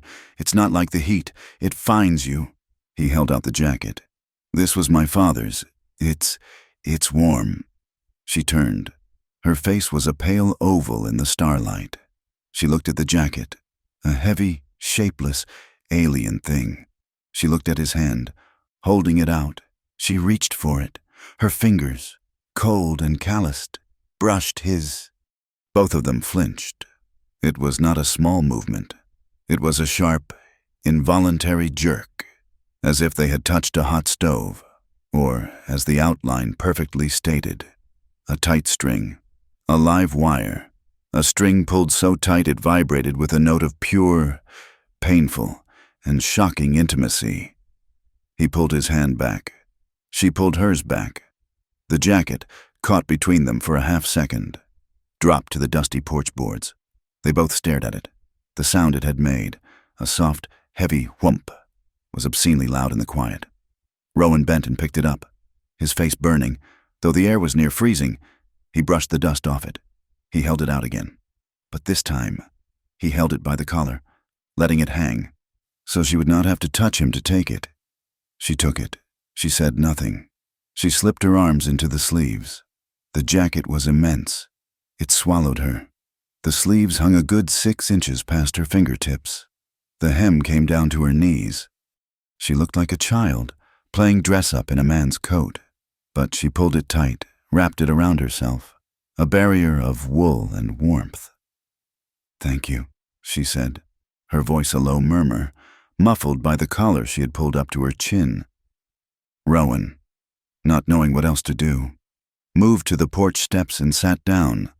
The wood was cold, biting through his trousers. He leaned against the post, the same post his rifle had leaned against that morning. It felt like a lifetime ago. He was not looking at her. He was looking at his hands, resting on his knees. What was that? Jolt. It was not just a touch. It was a collision. He heard her move, a soft footfall. She did not go back inside. She sat on the porch step, but at the other end, a good 6 feet of cold, dark wood separated them. They sat in silence. The wind howled over the roof. The stars were brilliant, a cold, diamond-sharp spray across the black. "My hand," she said, her voice so quiet he almost thought the wind had made the sound. When we touched, I was startled." He kept his eyes on the horizon. "It's the cold. Makes a man jumpy." "No," she said. She was not looking at him. She was looking at her own hands, which were lost somewhere in the long sleeves of his father's coat. It was not the cold. She took a breath. He could hear it. A long, slow intake of the frigid air, a shuddering exhale. "We," she said, her voice a near whisper. "My sisters and I, we have never touched a white man." Rowan turned his head. He looked at her, at the small, huddled shape she made in the dark. "Ayla," he began. You were hurt." "No." Her voice was sharp, cutting. It found its strength again. "You do not understand. We have been touched. We have been pushed and grabbed and struck." Her voice caught, just for a second, as the ghost of Jed Morrow passed between them. "I have seen my cousins, my friends, taken, but that—" She fumbled for the word. "That was not this, your hand. It was not asking. It was not taking. It was just there. And it was, I had no pattern for it." He saw it then. The vast, terrible, empty space in her world. A world of violence and defense, with no language for neutrality. No language for a simple, shared, human accident. And his heart, which had been a cold, hard knot of fear and anger for a month, ached. He started. But what could he say? "I'm not like them." It was the cheapest, hollowed-out lie a man of his color could tell. He had no way to prove it, so he said nothing. He turned his gaze back to the darkness. He did not advance. He did not offer cheap comfort. He sat on his step, a block of silence, giving her the respect of his distance. He sat there, close enough for the warmth of his body to be a fact in the night air, but far enough for it to be no threat. He let his words be as slow and as careful as his hands had been when he sewed her sister's wound. "The air is clear tonight," he said, his voice a low rumble. "You can see all the way to the San Francisco peaks, the stars. They look like a man could just reach up and grab a handful." He was just talking, filling the silence with harmless things, but he was avoiding the one thing that mattered. She, however, was not. He felt, rather than saw, her move. A small, rustling sound, a shift of weight on the old boards. She had moved. She had cut the distance between them in half. She was now only a few feet away. And then another, smaller shift, a deliberate one. Her shoulder, wrapped in the heavy, smoky wool of the jacket, touched his arm, which was wrapped in the rough wool of his own shirt. It was not a jolt. This time, it was a connection, a slow, spreading warmth that had nothing to do with the temperature. It was a conscious, deliberate, and terrifying choice. She had made it. Neither of them moved. They sat, shoulder to shoulder, breathing. He became intensely aware of his own breath, how it sounded ragged in the cold. He listened to hers. It was slow, deep.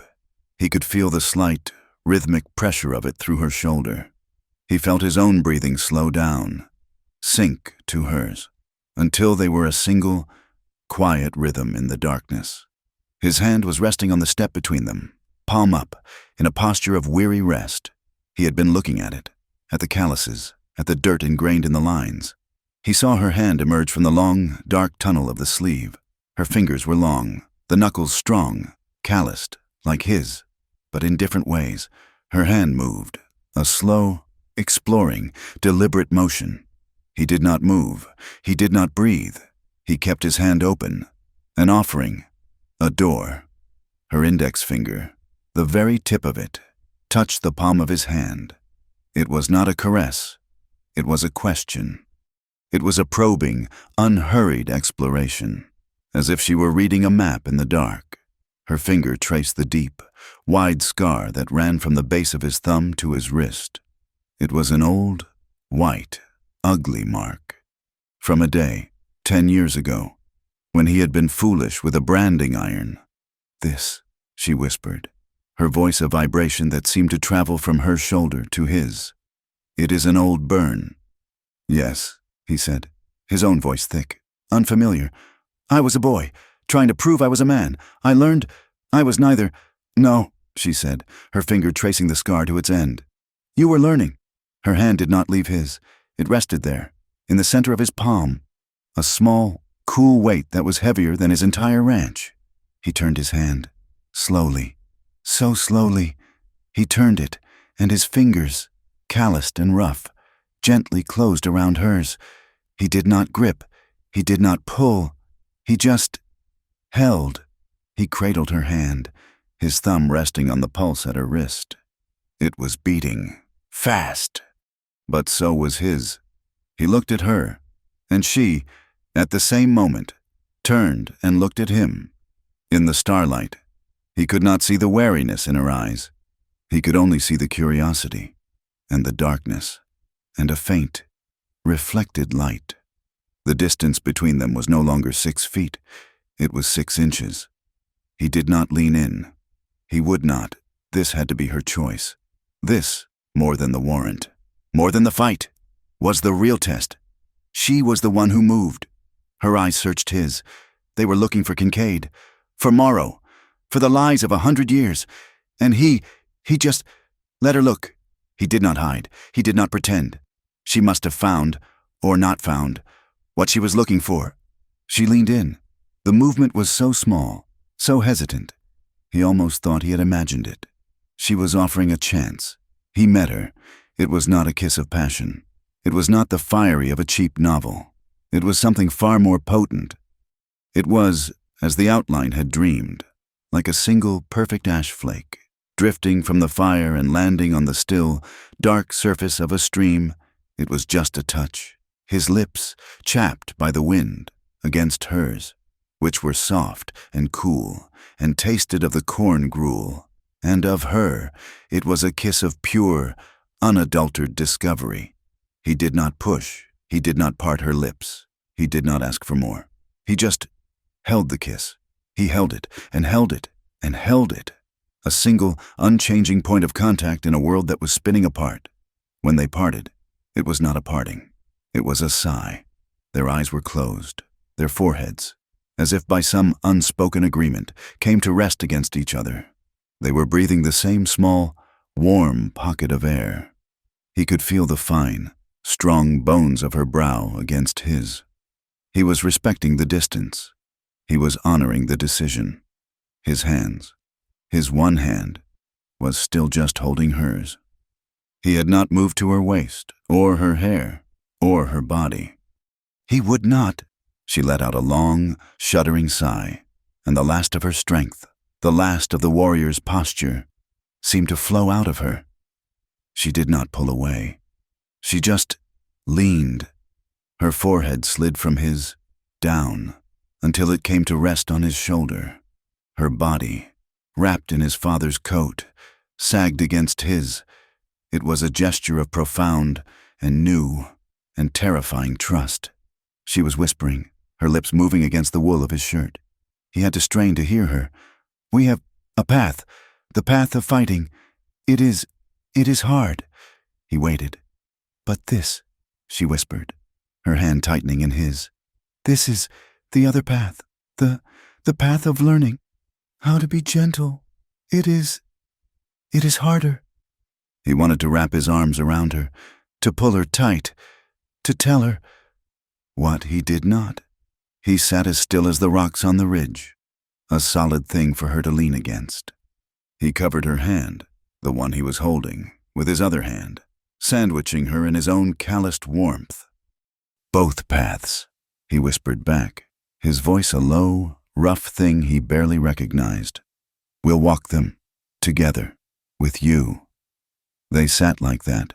They sat until the stars wheeled. They sat until the two fires on the ridge died down to embers. They sat until the cold of the 3 a.m. mark began to seep into their bones, a cold that no jacket could stop. The fire, the one in the kitchen, had died. The house was cold. She stirred. She pulled her head from his shoulder, not in a rush, but with a slow, weary reluctance. She straightened up. She looked at him. The intimacy was gone, but something new was in its place. A fact. She pulled her hand from his. Slowly. "The fire is dead," he said, his voice just a rasp. She looked at the dark house, then at him. "No," she said, her voice clear. "It is just sleeping." She stood, and the big coat swirled around her. She was in command again. "Morning," she said. It was a statement, a promise of what was to come. He stood with her, his legs stiff, his heart a painful, heavy beat in his chest. "Morning," he replied, "is for strategy, for Kincaid." She looked at him, a long, deep, and unreadable look in the pre-dawn darkness. "Yes, morning is for war." She turned and paused, her hand on the door latch. "The night," she said, so softly he almost missed it. "The night is for this, for learning." She slipped inside, as silent as a shadow, leaving him alone on the porch, his father's coat gone, his hand still tingling with the impossible, fragile warmth of hers. The morning after the night of shared breath and impossible choices was a thing of cold, hard light. The intimacy of the dark was gone, burned away by the sun. The war had returned. The kitchen at Redwater Wash was no longer a place of healing or rest. It was a war room. Nantan Grey Willow had come down from the ridge at first light, a silent, powerful presence. He had sat at Rowan's table, looked at the stitches on Mika's leg, and then at the four of them. He had listened, his eyes closed, as Ayla and Rowan laid out the full, monstrous shape of Kincaid's plan. When they were finished, he had opened his eyes. He had looked at Rowan. "You are one," he said. They are many. Your plan to force the sheriff was a good one, but it was a small one. It was a snake.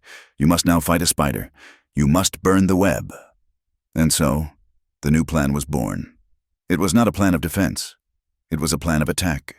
The target was the heart of the spider, the Ash Bluff Bank, the goal Kinsidy's safe, the weapons Kincaid's own secrets, the debt ledger, and the railroad map. They would not just stop Kincaid.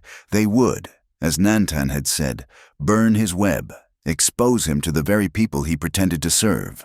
Rowan, who had spent his life avoiding the town, now became its chief architect. On the back of an old grain invoice, he drew from memory, his charcoal stick moving with a new, sharp anger.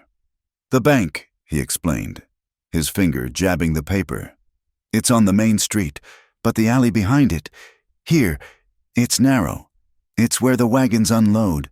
The guard, there's one. A man named Hap. He's old. He sleeps in his chair from 2 o'clock until 4 o'clock. Every day. The heat. He calls it his siesta." 2 hours, Ayla said. It was not a question. "It is enough.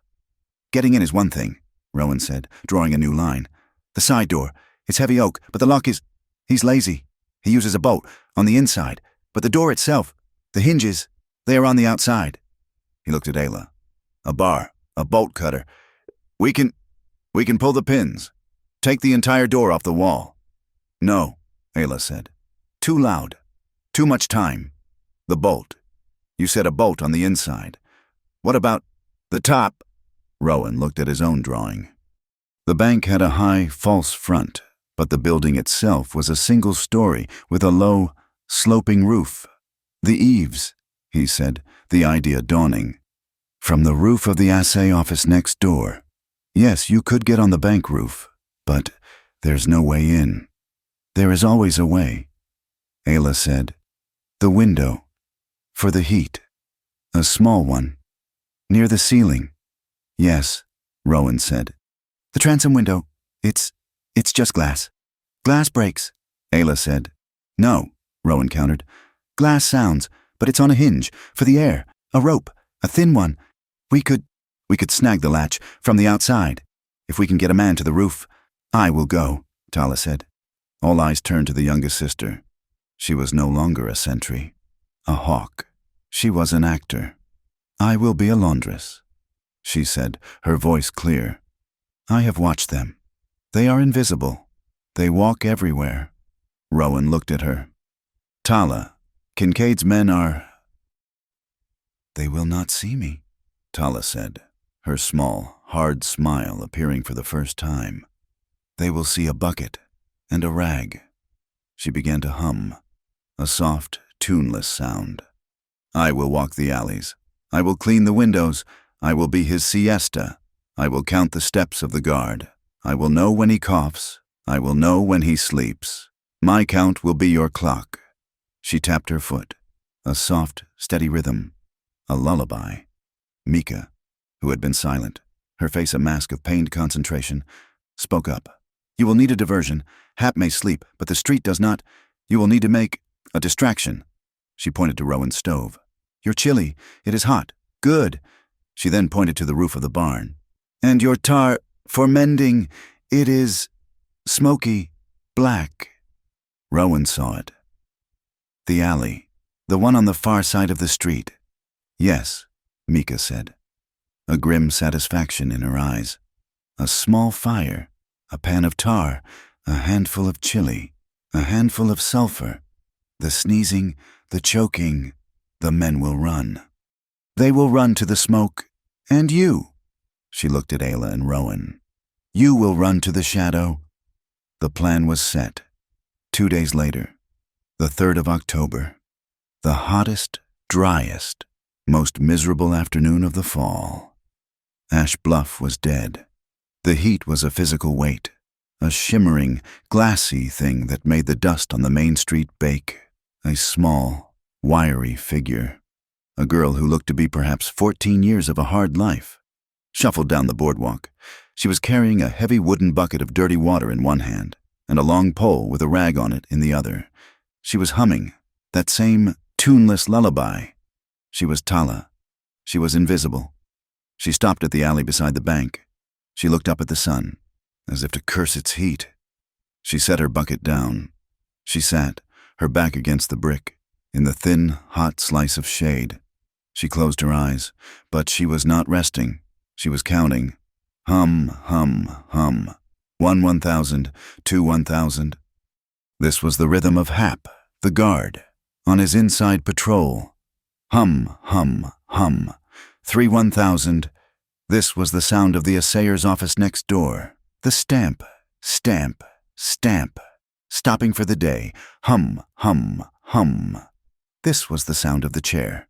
A scrape on the wooden floor inside the bank. Hap, the guard, was settling in. Tala opened her eyes.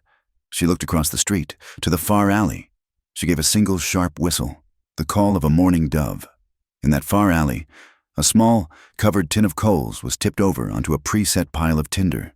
Mika, her crutch beside her face masked with a wet cloth, poured a small jar of black, sticky tar onto the new flames.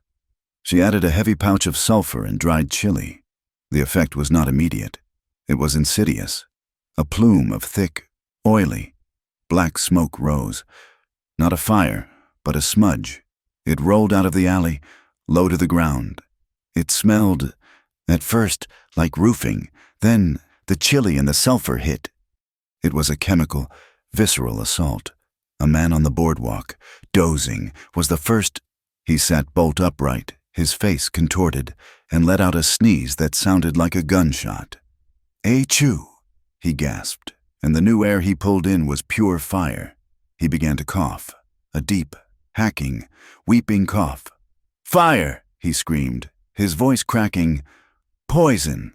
The town, which had been asleep, woke up. Men poured from the saloon, their eyes watering. The barber, his face covered in shaving cream, ran out, gagging. The smoke was acrid. It was painful, and it was interesting. The entire population of Ash Bluff, it seemed, ran toward the smoke, on the other side of the street. In the now empty, chaos-filled moment, Tala stood up. She looked at the roof of the assay office. A shadow detached itself from the deeper shadows of the alley. Rowan. He was wearing dark clothes, his face grim. He cupped his hands. Allah, smaller, lighter, stepped into them. He boosted her. A single, powerful lift. She grabbed the edge of the roof, her fingers finding a purchase, and pulled herself up. Silent as a cat. He passed her a coil of rope and a set of heavy, oiled bolt cutters. Rowan did not join her. He was the lookout. He moved to the end of the alley, watching the crowd, his hand on a pistol hidden in his belt. On the roof, Allah crawled. The tar was soft, sticky. She reached the space between the buildings. She looked down. The transom window. It was exactly as Rowan had said, hinged at the top, a small brass latch at the bottom. Holding it closed against the frame, she uncoiled her rope. She had tied a small, three-pronged grappling hook to the end, fashioned by Rowan from a garden tool. She swung it, a small, gentle arc. Tink. It hit the glass. She winced. She swung again. Clink. It hit the brass latch. It held. She pulled. The latch, old and dry, resisted. She pulled harder, bracing her feet. The brass latch bent, then snapped. The window swung open, a dark, silent mouth. She tied the rope, lowered herself, and dropped. A 6-foot fall into the silent, cool, dark interior of the Ash Bluff Bank. She landed, her knees bending, on the polished wood floor. She moved, a shadow among shadows, to the side door. The heavy iron bolt was at eye level. She gripped it and slid it back. The scuck of the metal was deafening. Rowan was there. The door opened. He slipped in, bolt cutters in hand. The two of them were inside the lion's den. The bank was a single, large room, and in the back, behind the cashier's cage, was the true god of Ash Bluff. The safe, it was a monster. A black, 4-foot-high block of steel and iron, with gold-painted pinstriping. On the front was a single, silver dial. "Marlowe?" Rowan whispered. "He's the only one who opens it. Kincaid doesn't even know it's..." It's a 3-number combination. Ayla put her ear to the cold steel. Rowan held the bolt cutters, his knuckles white. This was the second part of the lock. If they could not open it, he would be forced to try and cut the hinges. Ayla spun the dial, clearing it. She turned it, slowly. Click, click, click. She listened. She closed her eyes, her long fingers gentle on the dial. She was not a safecracker.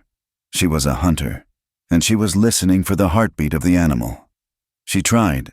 Once, twice. The tumblers were quiet, well-oiled. She shook her head, frustrated. I cannot hear it. It is not a sound.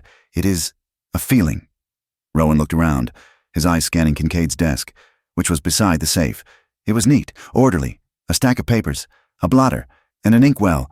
It was a heavy, ornate, silver thing, a gift, and on the front, there was an engraved plaque. He motioned to Ayla. She came. He pointed. She read the engraving, her finger tracing the letters. To BK. On the occasion of our partnership, W.M. June 18th, 1878. Ayla looked at the date. June 18th, the obsessive number. Marlowe's date. She went back to the safe. Her hands moved with a new certainty. She did not listen. She knew. She turned the dial. Right, to 6. Click. She turned it. Past 6. To the left. To 18. Click. She turned it right. Back to the number that had started it all. The day of the contract. 8. Click. She grabbed the heavy, T-shaped handle. She pulled. With a deep, pneumatic, satisfying thunk, the bolt receded. The door was open. They stared. It was full. Stacks of currency, bags of coin, but they were not here for the money. Ayla reached in. She pulled out a large, leather-bound book. She opened it. It was written on the spine. Inside, pages and pages of names, Pima names, Apache names, Mexican names, and next to each, not a signature, but a crude, dark, smudged thumbprint, clearly pressed by a hand not its own. It was the evidence. Rowan was next. He reached past the money to a small, wooden box in the back. He pulled it out. It was not locked. He opened it. Maps. Dozens of them. The railroad surveys. And on top, a letter. It was on Whit Marlowe's own letterhead. Rowan read it, his blood turning to ice. Barnaby. The line is set. The investors are ready. But they will not move until the security problem is resolved. I cannot hold them for much longer. You must clear the problem, by any means necessary. Your compensation will be considerable. He took it, the smoking gun, the handwritten letter. We have it, he said. Let's go. Rowan. Allah's voice was a sharp whisper. He turned, standing in the back doorway, the one that led to the alley. His face a mask of pure, murderous disbelief. Was Jed Morrow. He had not gone for the smoke. He had been in the back, guarding his master's treasure. His hand was already on his gun. Well, well, well, Morrow sneered, his smile a terrifying thing. Look what the cat. Rowan didn't let him finish. He threw the heavy cast-iron bolt cutters.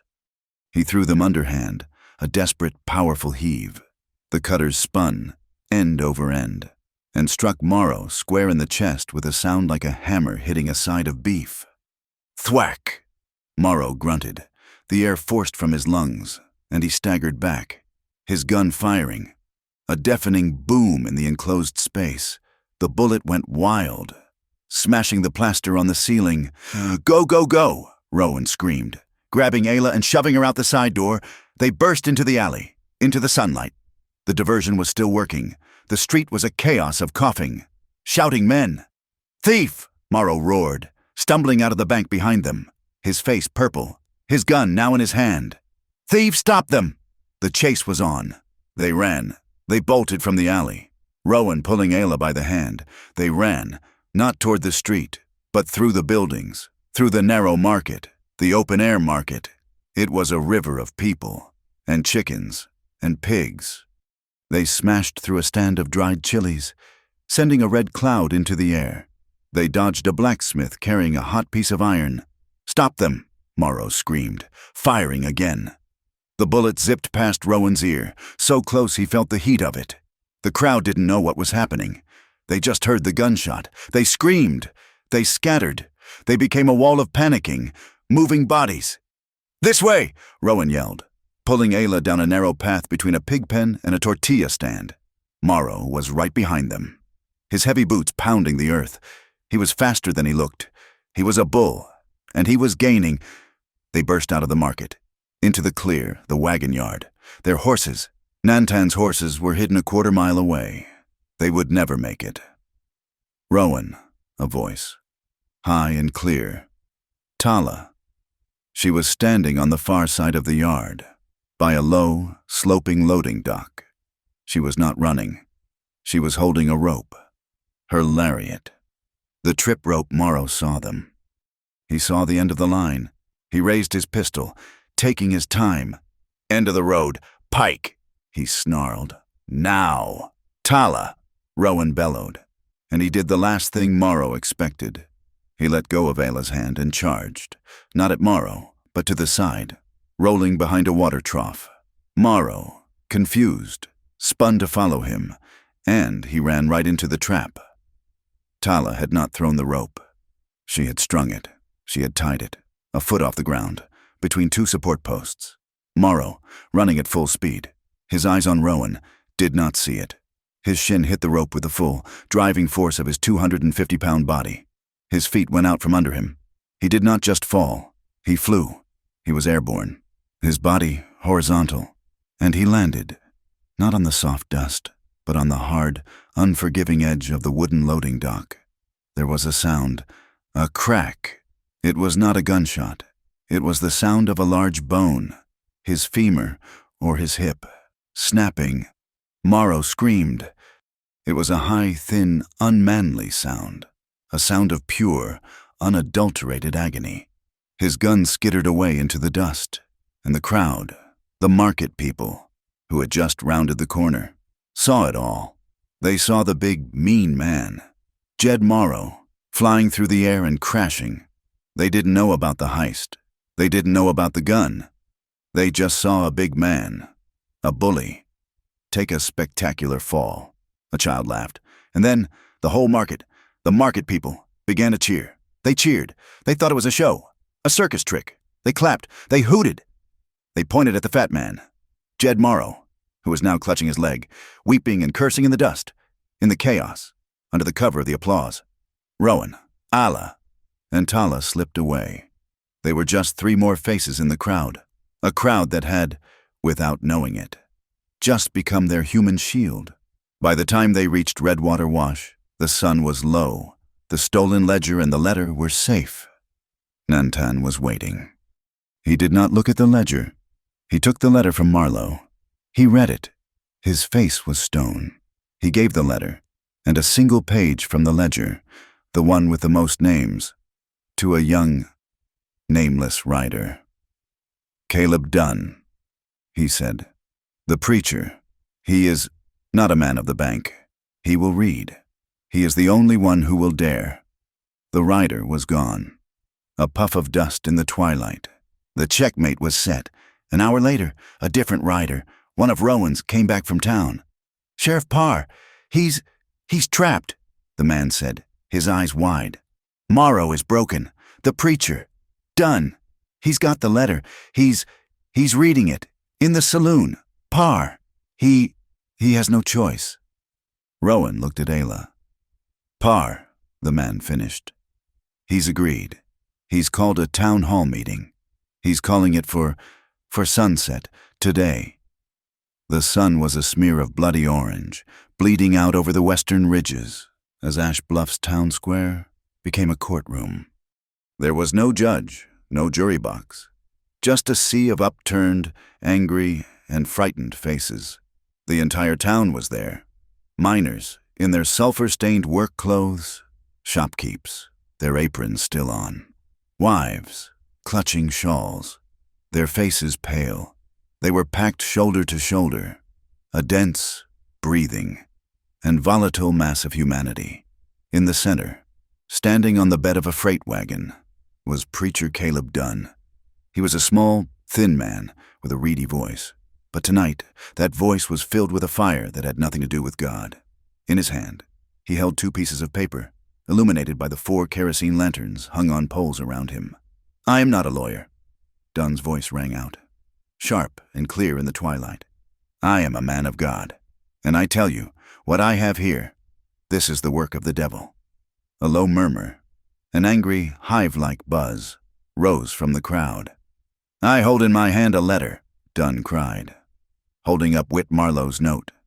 "A letter from the railroad surveyor to our banker."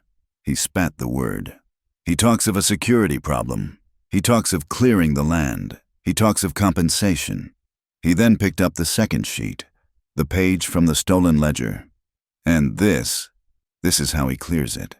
This is a list of names of women, Apache women, Mexican women, and next to their names, not a signature, but a stain, a thumbprint, forced onto the page. This is not a contract. This is a slave ledger." He began to read. "Sani, Maria, Little Fawn, Elena." With every name, a sound of indrawn breath, a low curse, rippled through the crowd.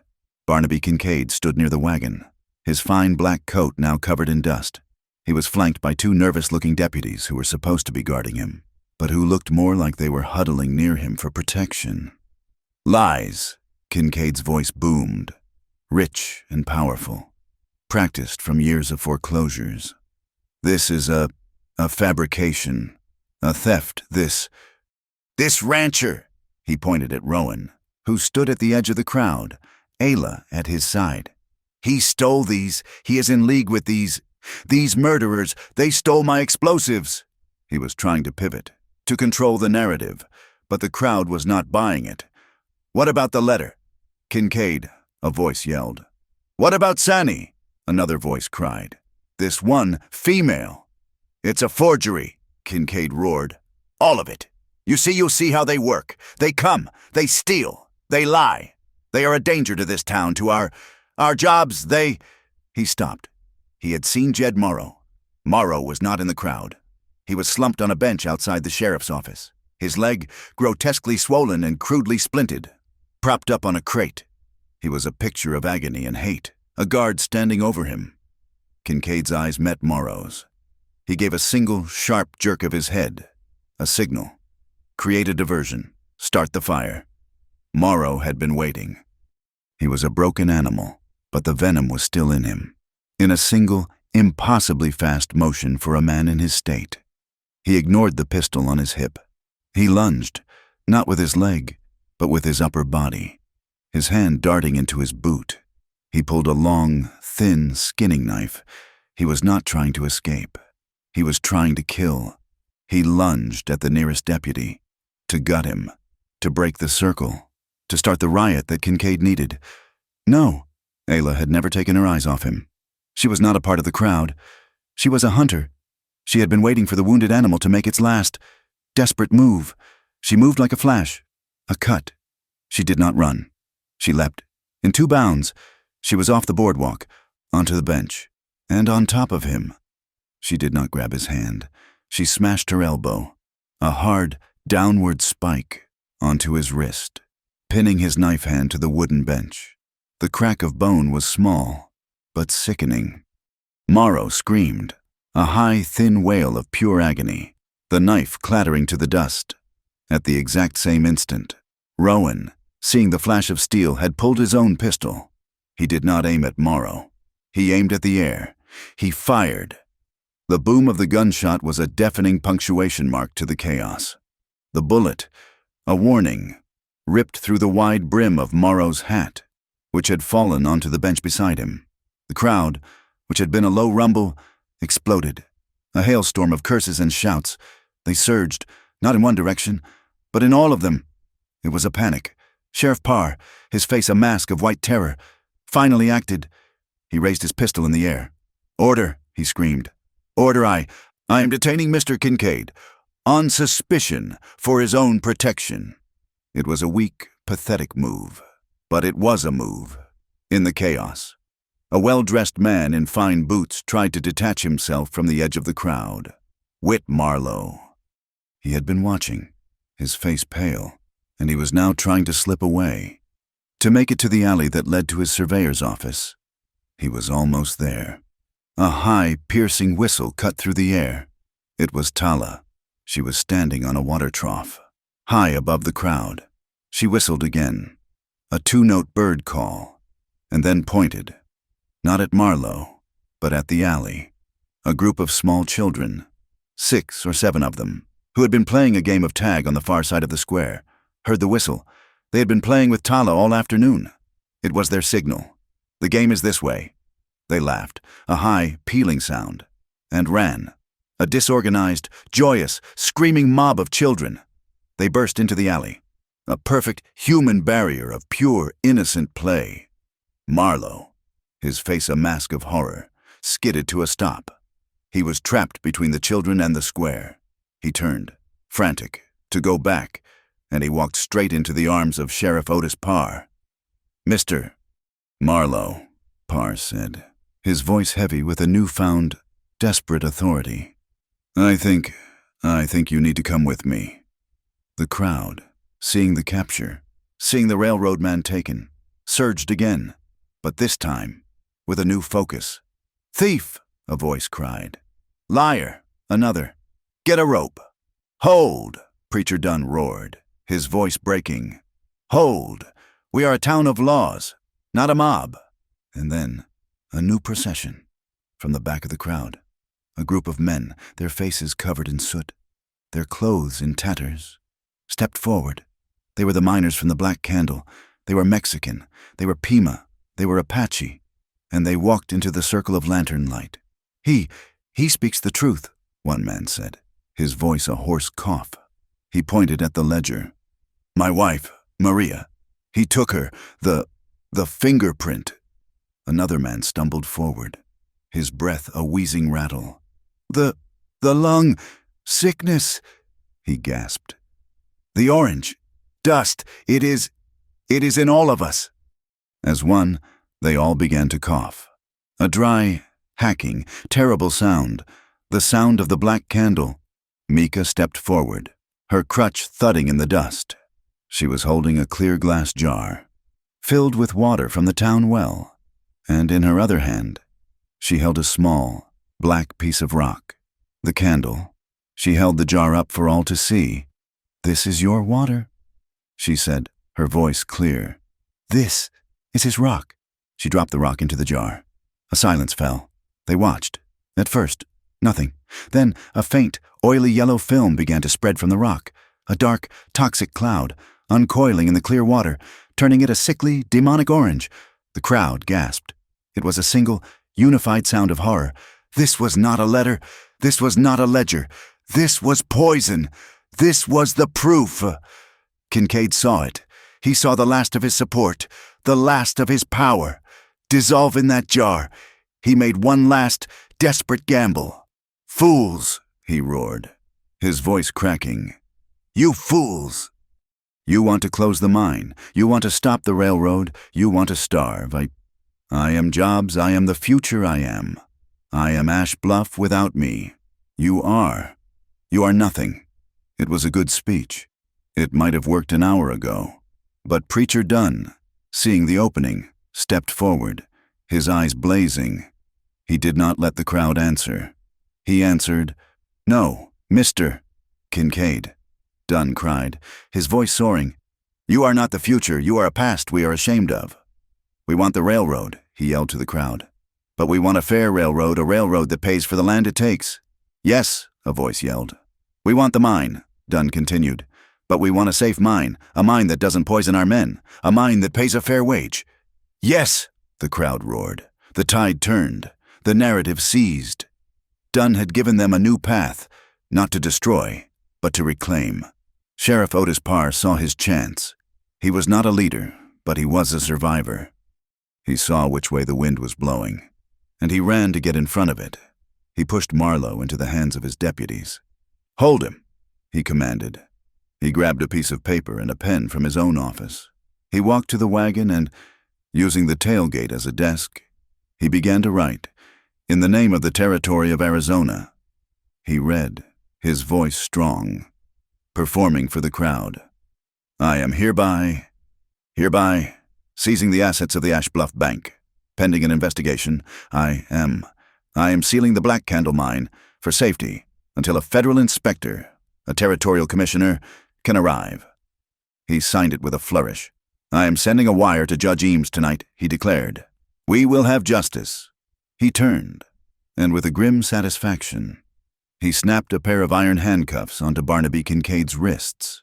Kincaid, who had been a king, a god, was now just a man in chains, his fine coat covered in dust, his face a mask of slack-jawed utter defeat. And then the rage returned. You haven't won, he shrieked, his voice a raw, thin sound. You're all dead. This isn't over. It's not over. He was still screaming. It's not over. As the deputies dragged him into the darkness of the jail cell, the square was quiet. The explosion was over. The settling had begun. The crowd, dazed, began to break apart, to drift away in small, quiet groups, talking in low, shocked voices. In the sudden, strange quiet, Rowan turned. He was standing, he realized, almost exactly where he had stood that morning, facing his own rifle. Ayla was beside him. She had not moved. She had just watched. She had watched Kincaid be cuffed. She had watched him be dragged away. Her face was impossible to read. It was not triumphant. It was not relieved. It was just still. She had let the white man's law, the paper and the badges, complete the circle. Rowan looked at her. The lantern light caught the side of her face, the high cheekbone, the long line of her throat. She turned her head and met his gaze. They said nothing. They did not need to. In the middle of the noise and the chaos and the fading shouts of the town, they held that single, silent, unmoving second. They had not won the war. Kincaid was right. It was not over, but the wind, the dry, scouring, relentless wind of the territory. It had, for the first time, changed direction, and they had been the ones to turn it. The wind on Coyote Spine Ridge still blew, but the land no longer held its breath. 6 months had passed, 6 months since the shouting in the square, since the snap of handcuffs, since the world had tilted and then, miraculously, settled onto a new, more solid foundation. The change was visible even from a distance. The railroad, the iron snake that Kincaid and Marlowe had tried to drive through the heart of the territory, was still coming. But it was a different, humbled beast. Following the arrival of the territorial commissioner, a severe, by-the-book man from Washington, who despised monopolies the treaties had been read, and, for the first time, honored. The railroad maps were redrawn. The new line now curved a full 10 miles south, a wide, respectful arc that left the sacred lands of Fox Ripple untouched. A silent, iron tribute to the agreement Nantan Grey Willow had forced at the base of Rowan's land, where the Redwater Wash met the main road. A new building stood. It was not Kincaid's fortified station. It was a long, low, open-armed structure of fresh-cut pine and new adobe. A sign, painted in clean black letters by Preacher Dunn, hung over the wide porch. It read, The Redwater Cooperative, and beneath it, Apache Council, Mexican Miners Guild, Small Ranchers Association. It was a store, a bank, a meeting hall, and a statement. The commissioner, appalled by the debt ledger and the testimony from the miners, had moved with swift, bureaucratic fury. A federal compensation fund was established, a slow, legal apology in the form of dollars and cents. Sheriff Otis Parr, his debts to Kincaid's bank wiped clean by the federal receivership in exchange for his full, unvarnished testimony, had kept his star. He was a quieter man, a paler man, but a more honest one. His first act had been to post a bill in the square, calling for a new election for the town board. An election, he noted, that was open to all. The change was most profound in those who had forced it. Mika, her leg healed to a long, silver line of a scar, had not returned to the high plains. She had taken over Marlowe's seized office in town and opened the Juniper Apothecary. She was a healer, but she was also a force. She taught the Apache and Mexican women who came to her how to read a label, how to demand a fair wage, and, in quiet, closed-door sessions, how to use their own bodies, their knees and elbows, as weapons to protect their physical selves. She was the one who wrote the papers, who wrote letters in a clear, precise English for any woman who needed a complaint filed or a contract voided. And Tala, the girl of pure, coiled instinct, had found a new, cold passion: numbers, arithmetic. Rowan had shown her how Kincaid's ledgers had been a weapon, how a few cents, multiplied by a lie, could create a chain. She, in a fit of focused rage, had decided to master that weapon. She spent 3 nights a week with Preacher Dunn, learning sums, division, and the arcane, powerful magic of percentages. She became the cooperative's accountant. She was the letter bridge, the one who weighed the ore, checked the manifests, and ensured, with a hawk-like intensity, that the numbers never lied again. Rowan Pike was no longer a man on the edge, a farmer in debt. His land was his own, the banknote nullified. He and Ayla had built a new house. It was not on the spot of the old one. It was higher up, on a small flat of land that looked both ways. They called it the house with 2 doors. It was a long, simple adobe structure. One door, the one Rowan had framed, faced east, opening onto the tilled fields, the turning water wheel, and the promise of corn. The other door, the one Ayla had designed, faced west, a perfect, open rectangle that looked onto the untamed, rocky slopes of the ridge, the world of juniper and the hawk. It was not a compromise. It was a declaration. 2 worlds, under one roof, breathing the same air. Their new life was celebrated at the harvest, the season's festival. It was not a white holiday, nor an Apache one. It was simply a gathering. A massive bonfire lit the yard by the cooperative. The Mexican miners brought their guitars. Nantan's people brought the drums. The music was a wild, strange, and beautiful hybrid, a sound that had never been heard in the territory before. Rowan stood by the fire, a cup in his hand, watching. He was a man who now sat on boards, who signed papers, who was, he had to admit, a leader. He felt the weight of it. He saw Ayla, standing near Nantan and Preacher Dunn, who were, incredibly, sharing a pipe. She was wearing a simple, dark skirt, her hair loose. She looked, he thought, tired and beautiful. He walked to her. He did not speak. He just held out his hand, palm up, the same hand, scarred and calloused, that he had held out to her on the porch months ago. She looked at the hand. She looked at his eyes, which were clear in the firelight, and she placed her hand in his. He did not pull her into a waltz. He simply led her toward the music, and they began to move. It was not a practiced dance. It was just motion. His heavy boot fall and her light, moccasin-clad steps. They found a rhythm between the guitar and the drum. Their paces matched. They circled the fire, their hands clasped. The singing of the crowd rose around them, a chorus of voices, Spanish and Apache and English, in the center of the strange, new, spinning world they had built. He stopped. She stopped with him. He was still holding her hand. With his other hand, he reached up and gently, so gently, touched her face, his thumb resting on the high, sharp curve of her cheekbone. She leaned into the touch, her eyes closing. In this moment, she was not a warrior. He was not a debtor. They were just a man and a woman, safe in the light. She stepped closer, a small, voluntary motion, and did what she had done on that cold night on the porch. She rested her forehead against his, a connection deeper than touch, a sharing of thoughts, of weariness, of peace. And then, surrounded by their people, by the singing, he lowered his head, and she lifted hers. Their lips met. It was not a kiss of fire and passion. It was a kiss of harvest, of arrival. It was not a claiming. It was an agreement.